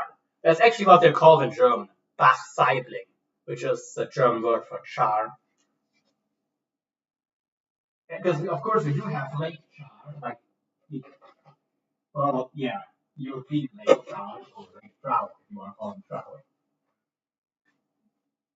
But they don't really, yeah, we don't really have populations other than areas that are too cold for trout or too isolated, like in Iceland and Greenland. we don't really have them take the role of trout in our river systems because we have brown trout and of course Atlantic salmon. I mean, in Canada, when you don't have native brown trout, you even have a lot of landlocked Atlantic salmon. So the genus Salmo seems to be pretty damn good at taking the niche of a trout in a river system. And they just seem to be more adaptable to different kinds of to saltwater, to lakes, and to rivers. Char don't seem to be quite as good. And the Arctic char or European lake char seems to be still better at it as a species than the American Namaikush char or brook trout. I mean, our char, which also live in the in northern Canada, there are seaworm populations, landlocked populations, and up north even river populations.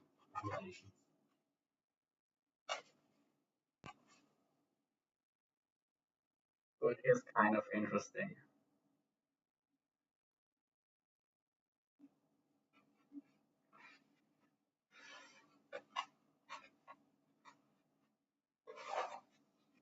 Do you know of any signs of why it seems like Ixus? I mean, then again, you have on the Oncorhynchus genus, you also have very adaptable species, especially rainbow trout, of course.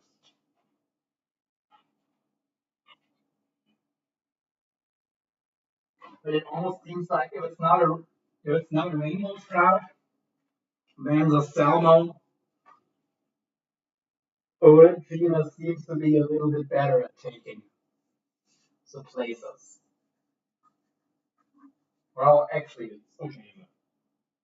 The pink salmon also pretty good. I don't know what. They travel the coast north to Alaska and curve down to British Columbia, Washington, Oregon. Oncorhynchus mucus iridus. Yeah.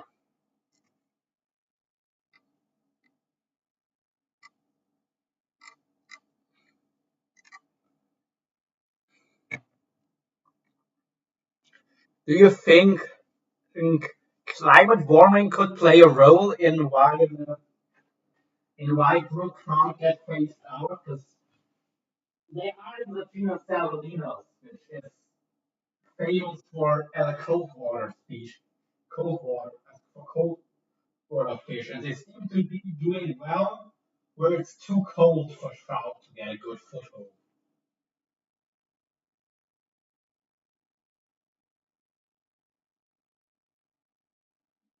Like north of you know, just northern Scandinavia and north of northern Scandinavia tend to only really get,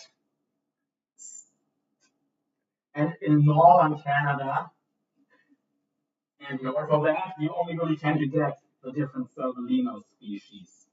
While south of that, they seem to be restricted to cold lakes. And well, in the northeastern US, you have the brook trout, but that's because there never was an actual trout that was there, only Atlantic salmon.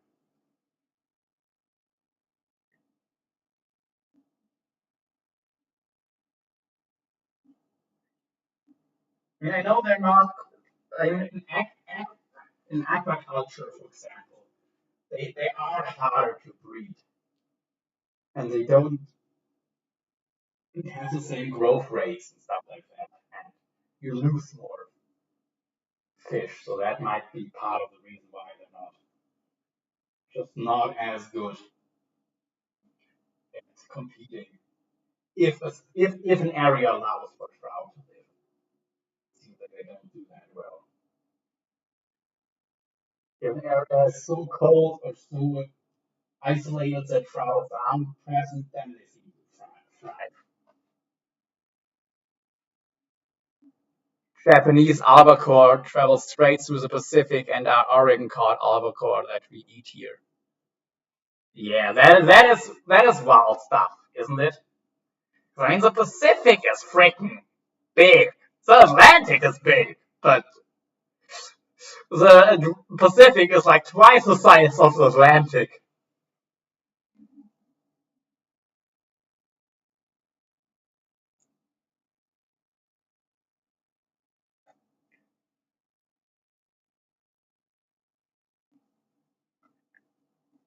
And by the way, did you know that Pacific cod are probably the same as Greenland cod?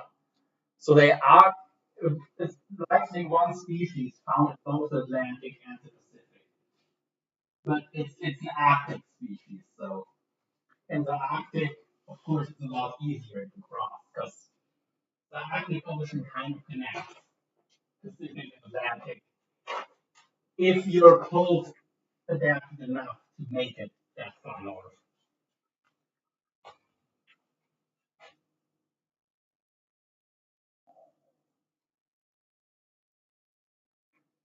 But and it's also interesting that I mean, are Pacific bluefin one species? By the way, I'm talking about North Pacific bluefin. I'm not talking about the southern bluefin tuna. I know that's its own species, but is a Pacific bluefin tuna?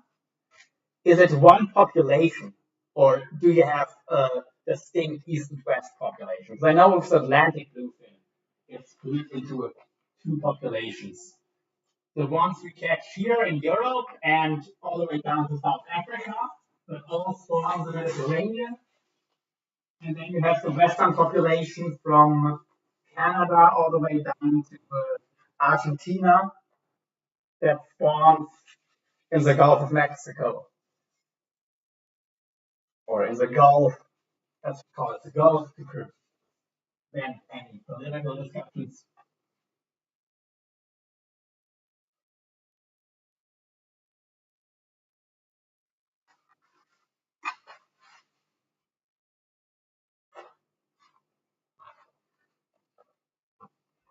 But anyway, hmm,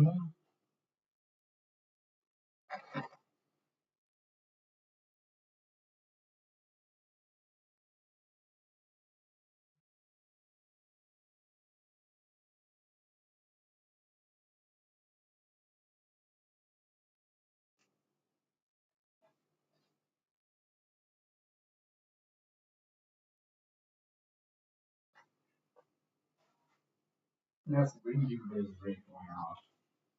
So he's ready to fish once more. Actually,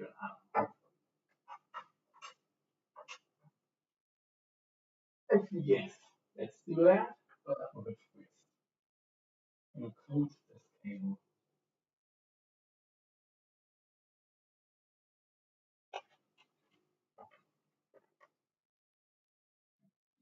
Oh, okay. No, no, my leg isn't training enough for me to do it properly. It's not cold enough for them. Highest oxygen demand of all fish studied. Only a few studies, only a few degrees affect them. It is difficult for oxygen to dissolve in warm water. Yeah.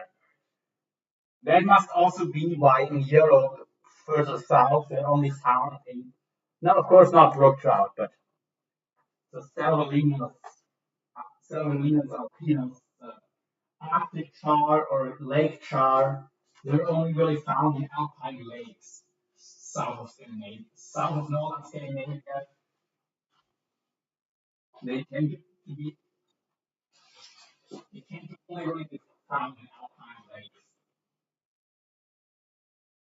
Maybe they're actually and they're my guess would be that they're residual species from the last ice age, but they were probably also common in lowland rivers and lakes, but they've only really held out in the deep alpine lakes that still have cold, oxygen-rich water all year round. Although it's getting worse, they're not getting big enough circulations. oceans, the large lakes, the large alpine lakes, because it's too warm in winter that they don't fully circulate down to the bottom anymore. I know Lake Constantine hasn't had a full circulation in I think 70 years now. Which are pretty bad news for all deep water species. Tuna, I think, yes, for bluefin. Yeah, the Arctic ice is disappeared and spurs allowing travel of species in a shorter route. Yeah.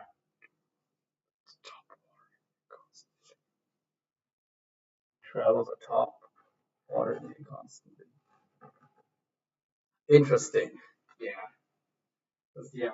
Because in the much the much narrower Atlantic, you still have two distinct populations. But they might just be because it's two suitable spawning grounds for them, and that has caused them to just yeah. And why would they swim that far off through the open ocean where there's less food? Well, when they can just be somewhat close to the continental shelf, where they have much more to eat.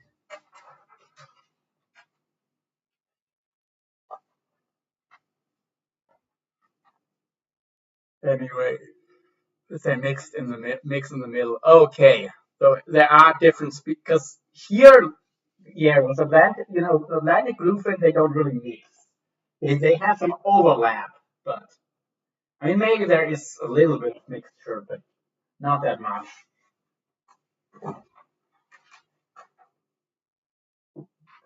From what I've read, at least, they don't really seem like they mix much.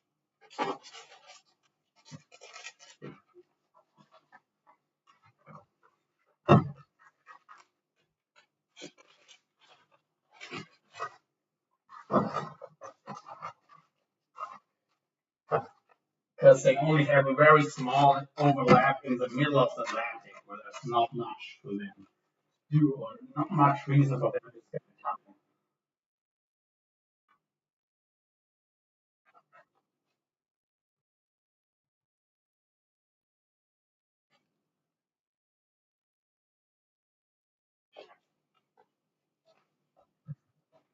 Anyway,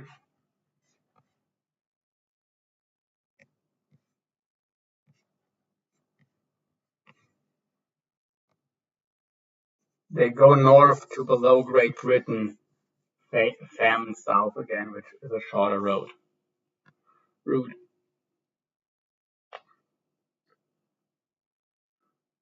Oh, you mean the fams?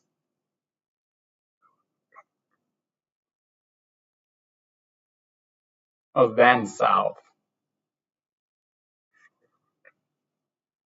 You're talking about the East Atlantic bluefin now, right? Or are you talking about the western population swimming by Great Britain? That would surprise me. If the bluefin spawn in the Gulf go that far east. Not what I've read, but it could be wrong. But yeah, could definitely be wrong.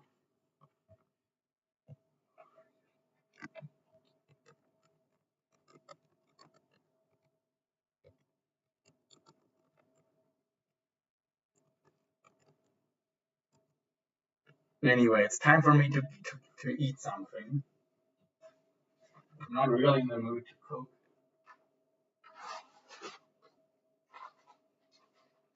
Wrong.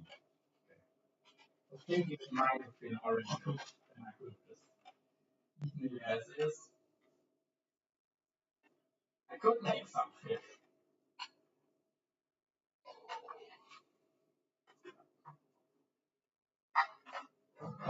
I think I'll just have the rest of my big piece of a can too. I'm feeling that lazy right now. I'm trying to cook.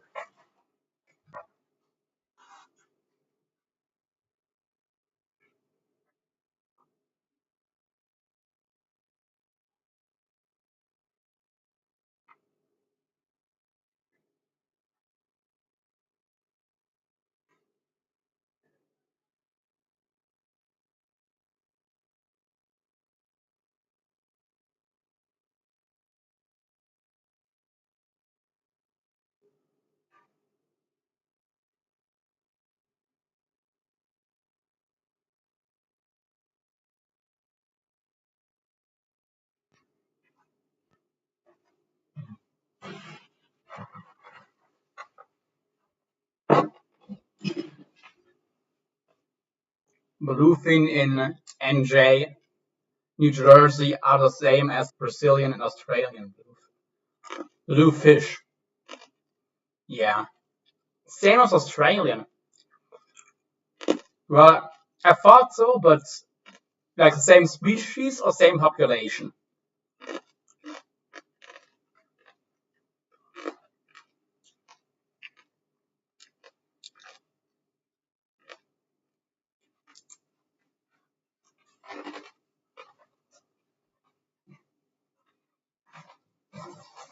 So there's only one population traveling that far.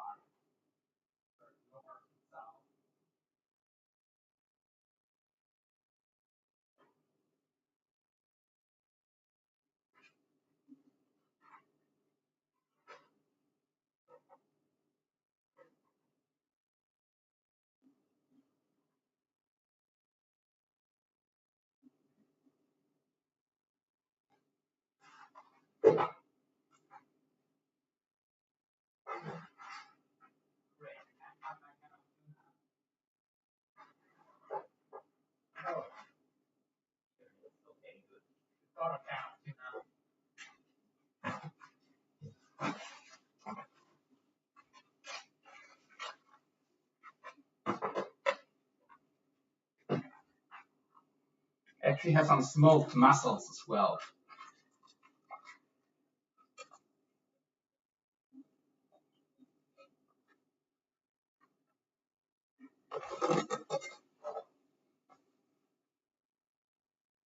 Now let's get a fresh spoon.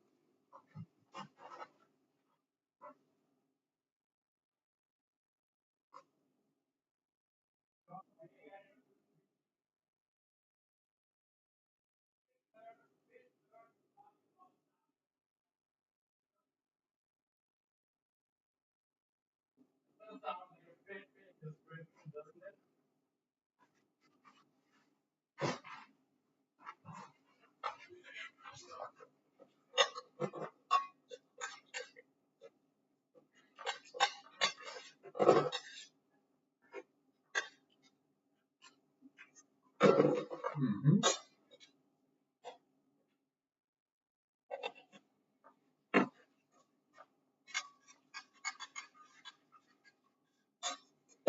The oyster sauce.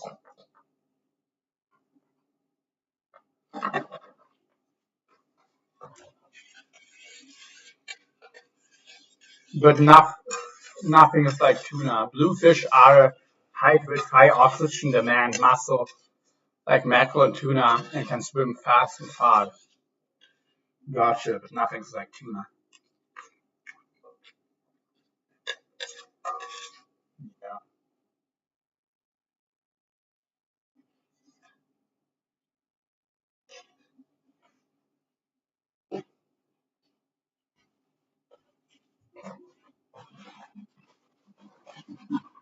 Right. I think I'll open my can of smoked mussels and just some of the oil and juices. Actually, not much oil in here. And mix it with my tuna and stuff. These actual mussels are different kind, but yeah. Some kale. This is also kale. There we have a nice. Or should we add some of the mussels in here?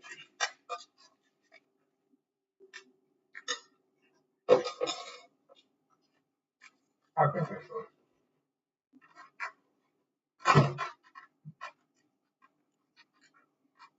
Yeah.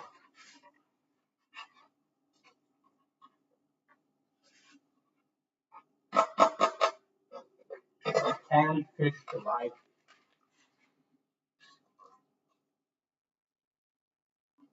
Mm-hmm. Oh yeah. That does come together beautifully. Got some corn flakes.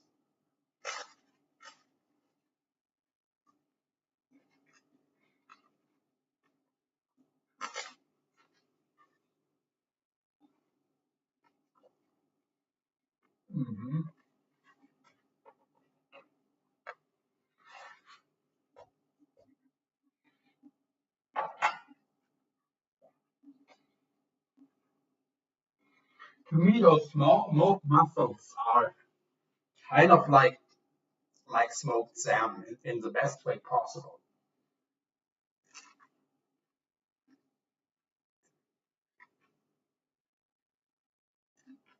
Better than hand smoked salmon would be for sure.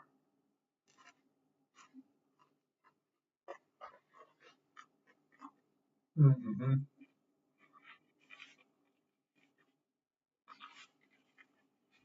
Gotcha, gotcha.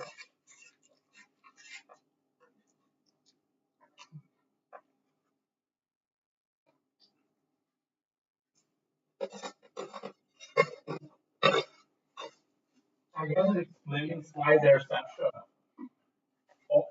oily, strong odor fish. They're not related to tuna and mackerel, though, are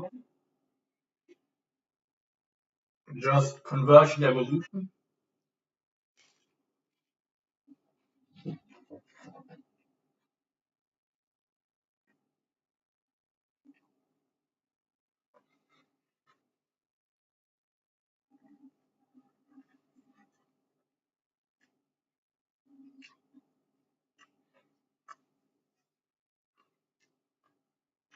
There is a lot of forage fish to follow and warm water they stay longer in a spot. Mm-hmm.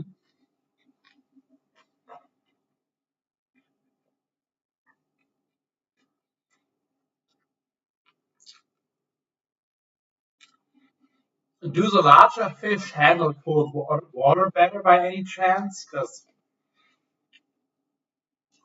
I know northeast bluefish tend to be larger than down south, so the maybe the smaller individuals just don't do well with cold water.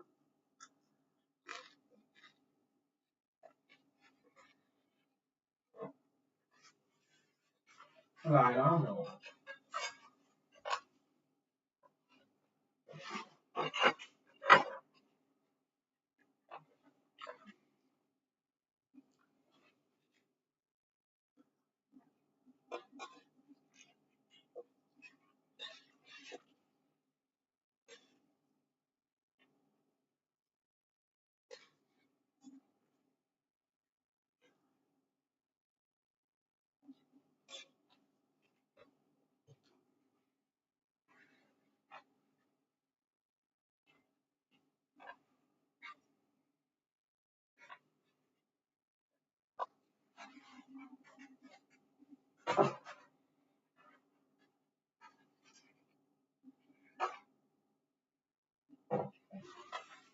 I mean, thinking about it, I have smoked mussels same size. Nice.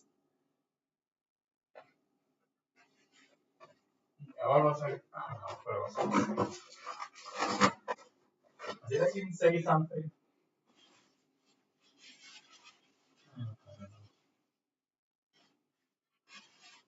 Yes, the bread is better than carrot cakes to go along with it.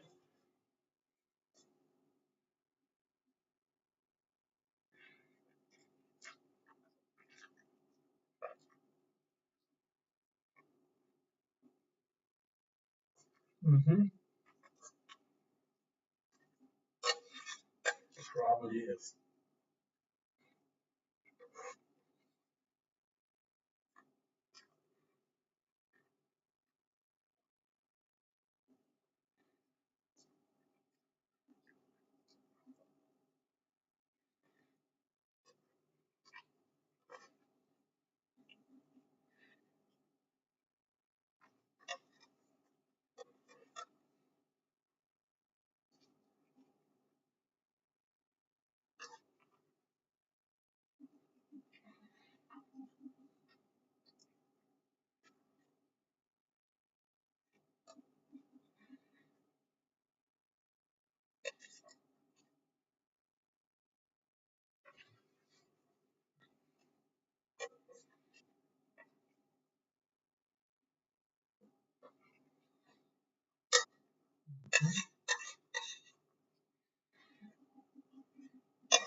Mhm.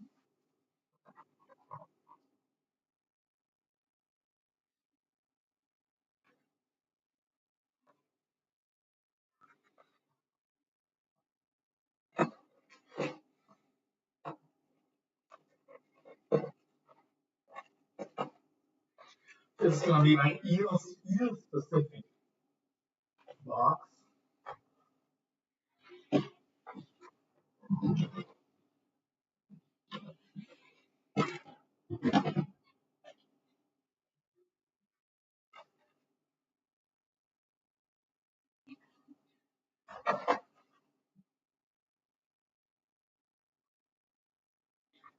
Let me see if I've got some more pancakes.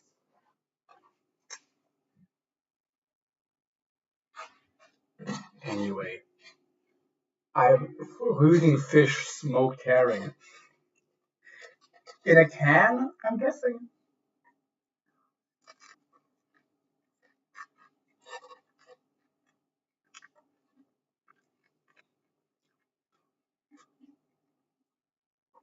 It's not that good, honest. I find it's okay. It's all right. It's nothing wrong with it, but it's just relatively tough, kind of dry fish in a can, and pretty salty and smoky. So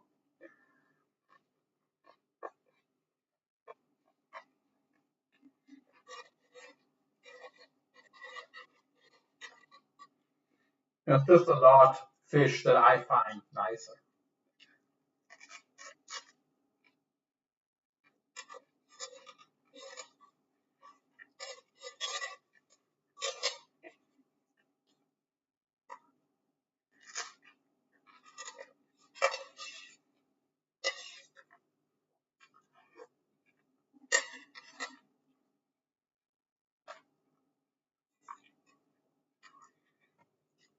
Fresh smoked herring is good, but it's too salty usually for my taste.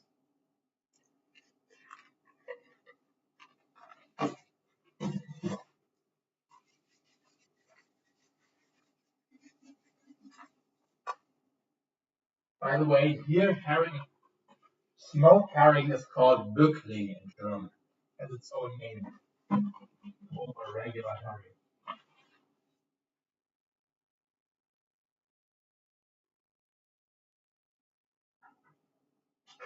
There also is Bismarck herring.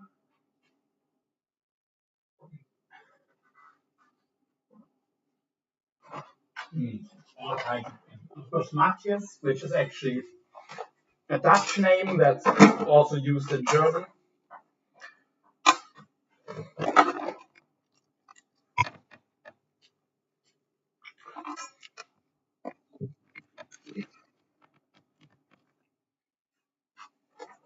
And the Dutch, they do make the best Matthias. The ones you can buy, the Matthias you get here at the stores is a Nordic style, which is it's not nearly as good as a Dutch style.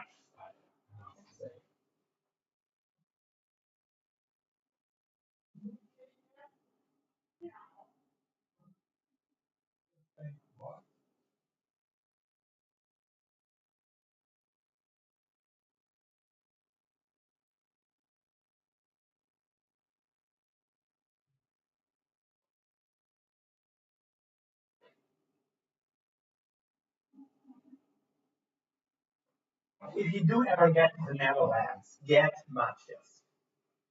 It's amazing there. Way better than anywhere else.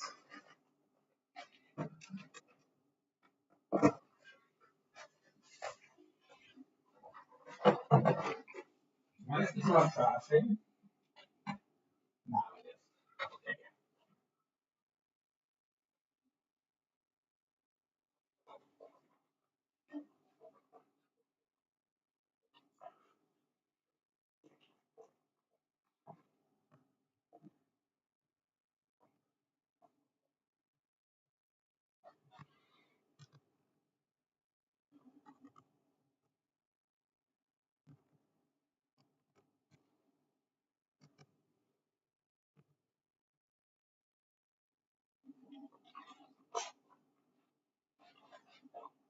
Home leftist.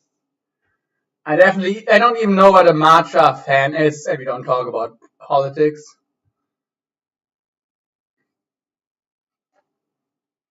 I don't know what a matcha or matcha fan is, so you mean the drink?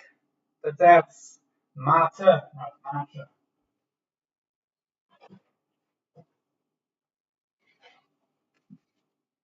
John, if he's being really offensive, again, we don't talk about politics. Man, I like Scotland, but you're probably not even from Scotland.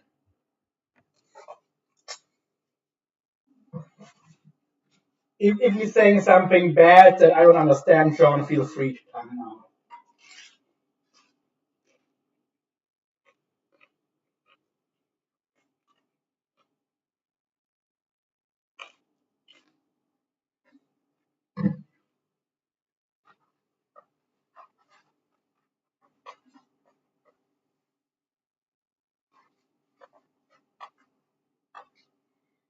Honestly, just really convenient.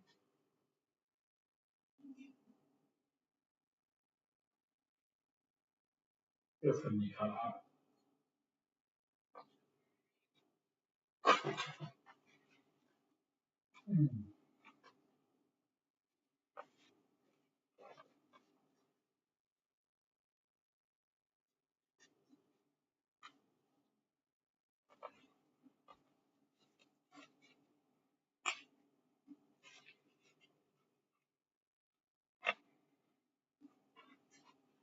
But yeah, buddy. This is a fishing channel, not a politics or banter channel. Sometimes the banter is still okay. Whatever you on about, just not the place.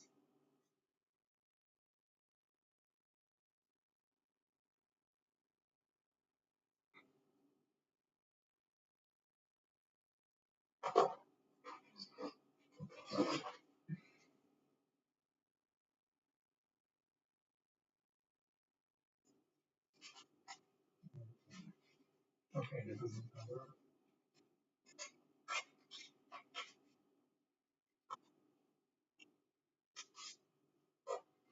this foot is still right.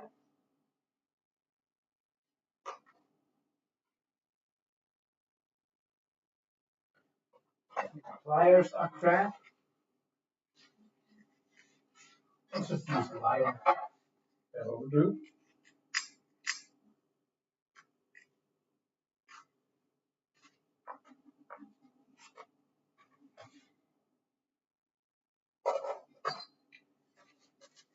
Okie By the way, this is like a little board to, store line on.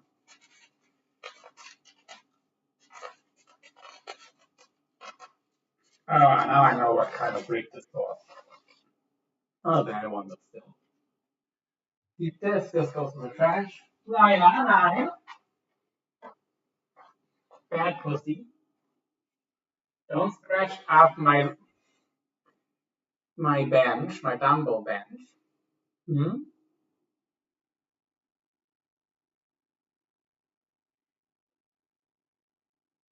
Time to eat some pussy. No. I love you. Why are you so cute?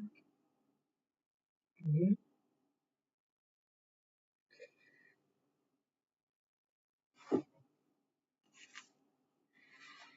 Uh,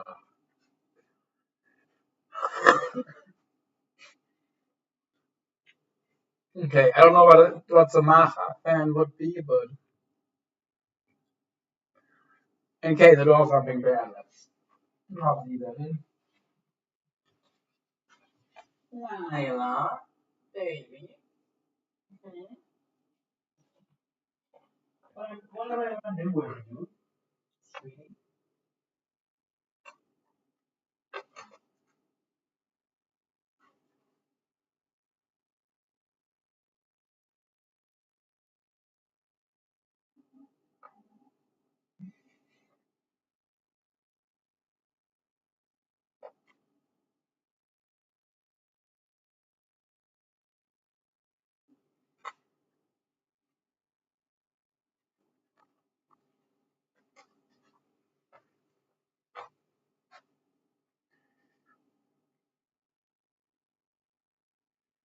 Here's some 7-strand cable.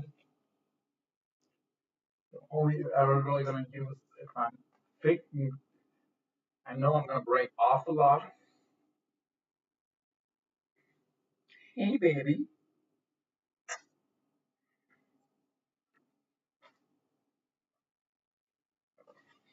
Here's a little box where I have cable that is like specific for saltwater or for like the Amazon where you have piranhas, but not cable that I would use for my home water.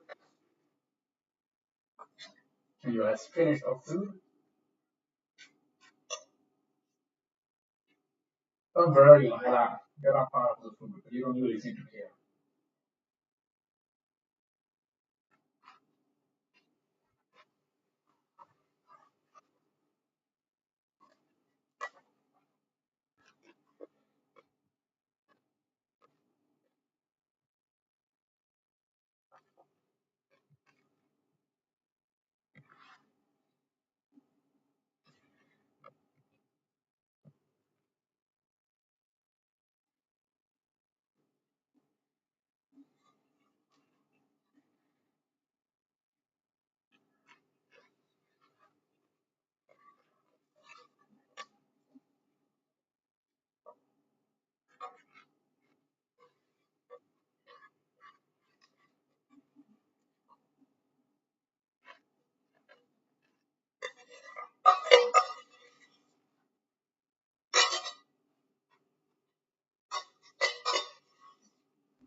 Mm-hmm.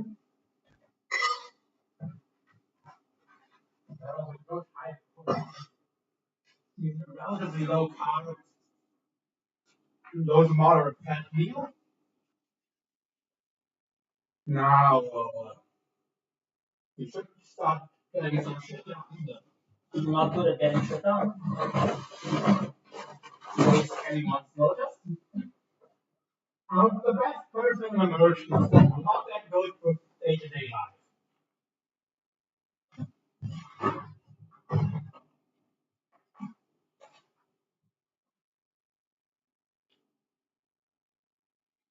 Gosh.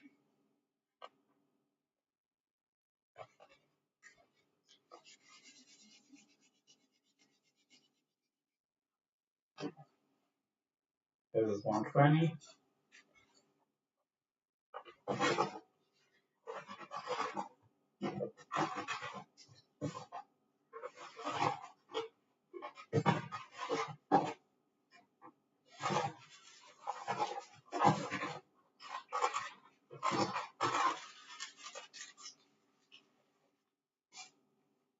Hmm? Baby, what you looking at?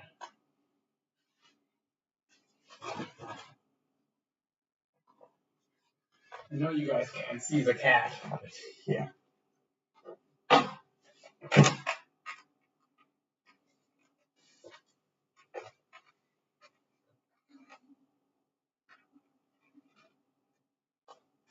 Well, you know all the jungle gym, isn't it, Lila?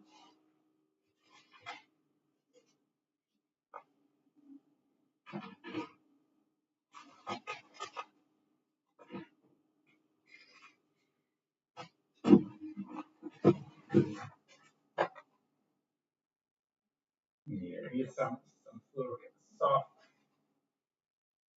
Shimano fluorocarbon, which I got for free with my order at some point, somewhere years ago. Mhm.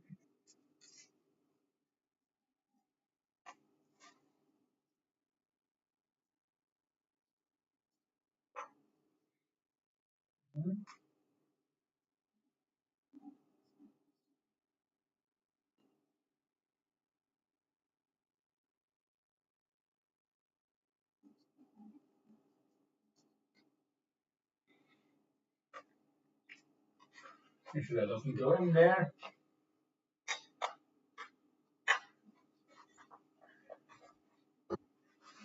I'm just getting cartons for just walk for all my shit that I will bring if I'm going to the burr for the same style of fishing I've already done.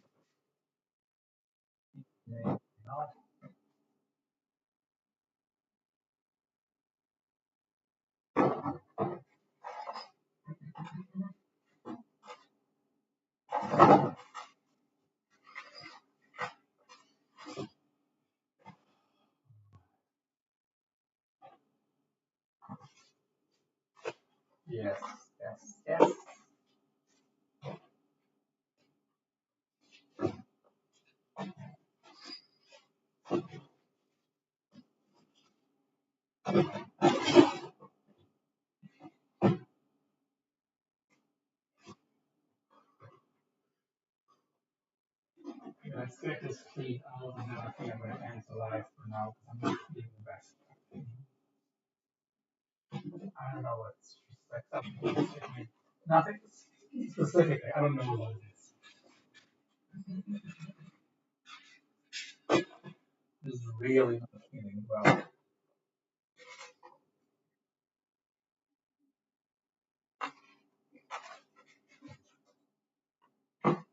But let's at least get this thing sorted out.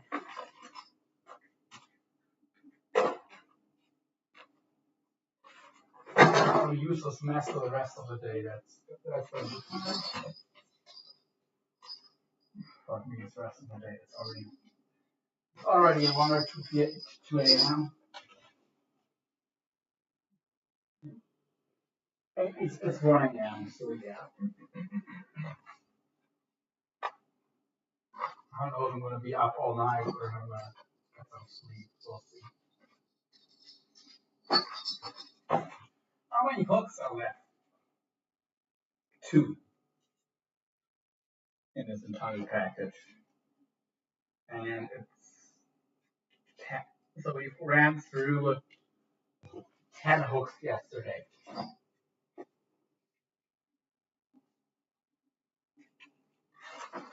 That is part of that fishing net. Yeah. You have arguably higher cost for other styles of fishing, higher running costs. But you're actually catching fish, so and you eat or use for bait, so there's that.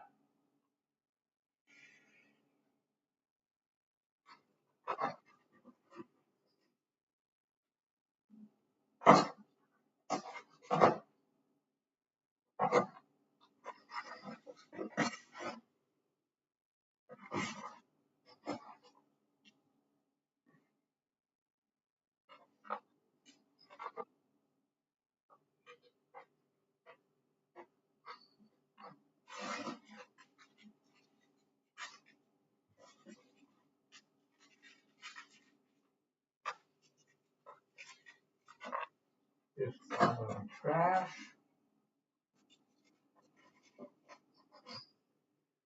Get everything sorted and into the trash, and the rest you can just dump into the trash. Right out of the bucket on the paper container. How the manufacturer calls it. Interesting. I don't know. That's basically the same style that I got for free at a tackle shop because I bought so much other gear.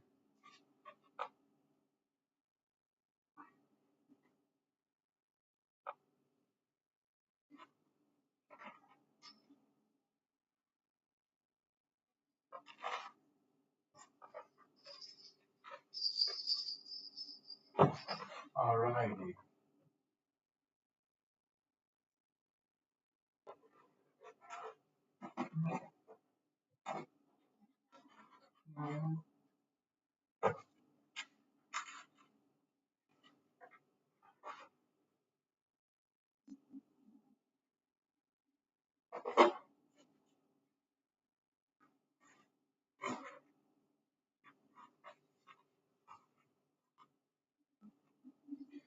Okay, don't ask me why. Something changed. I don't know. My mood or my state of mind or whatever. I don't even know what it is myself.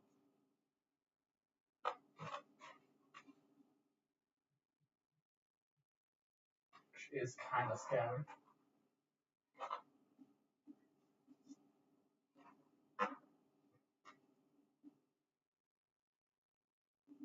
It wasn't the best before, don't get me wrong. I was, yeah, now it's just like,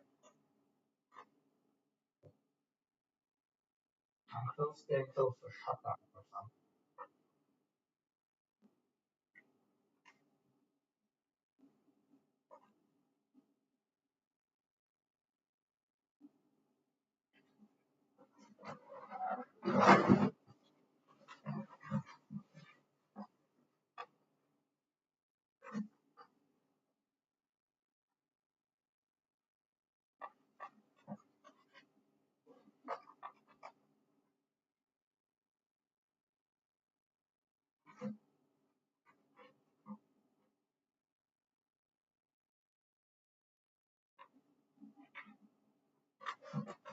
Let me check something real quick. Okay, nope. Yeah, we had a package or something break, and then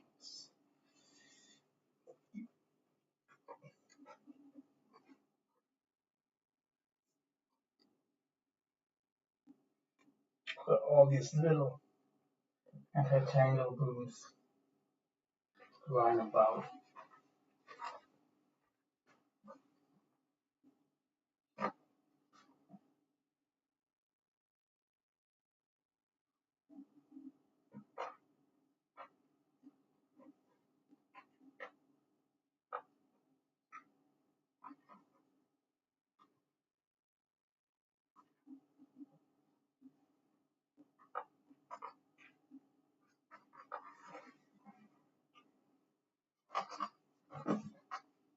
Okay, 2 more, and I think that's it.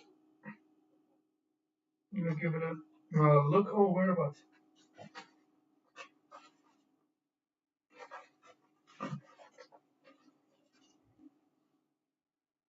yeah, more of this can go on the track.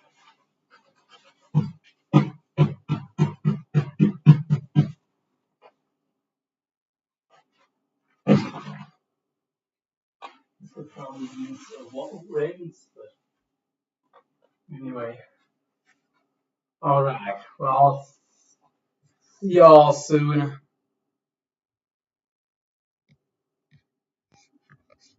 Hi there. Any last questions? Otherwise, I'm gonna answer live.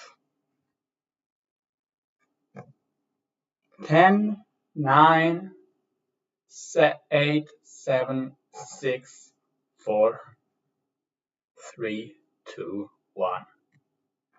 Okay, bye everyone. Peace out.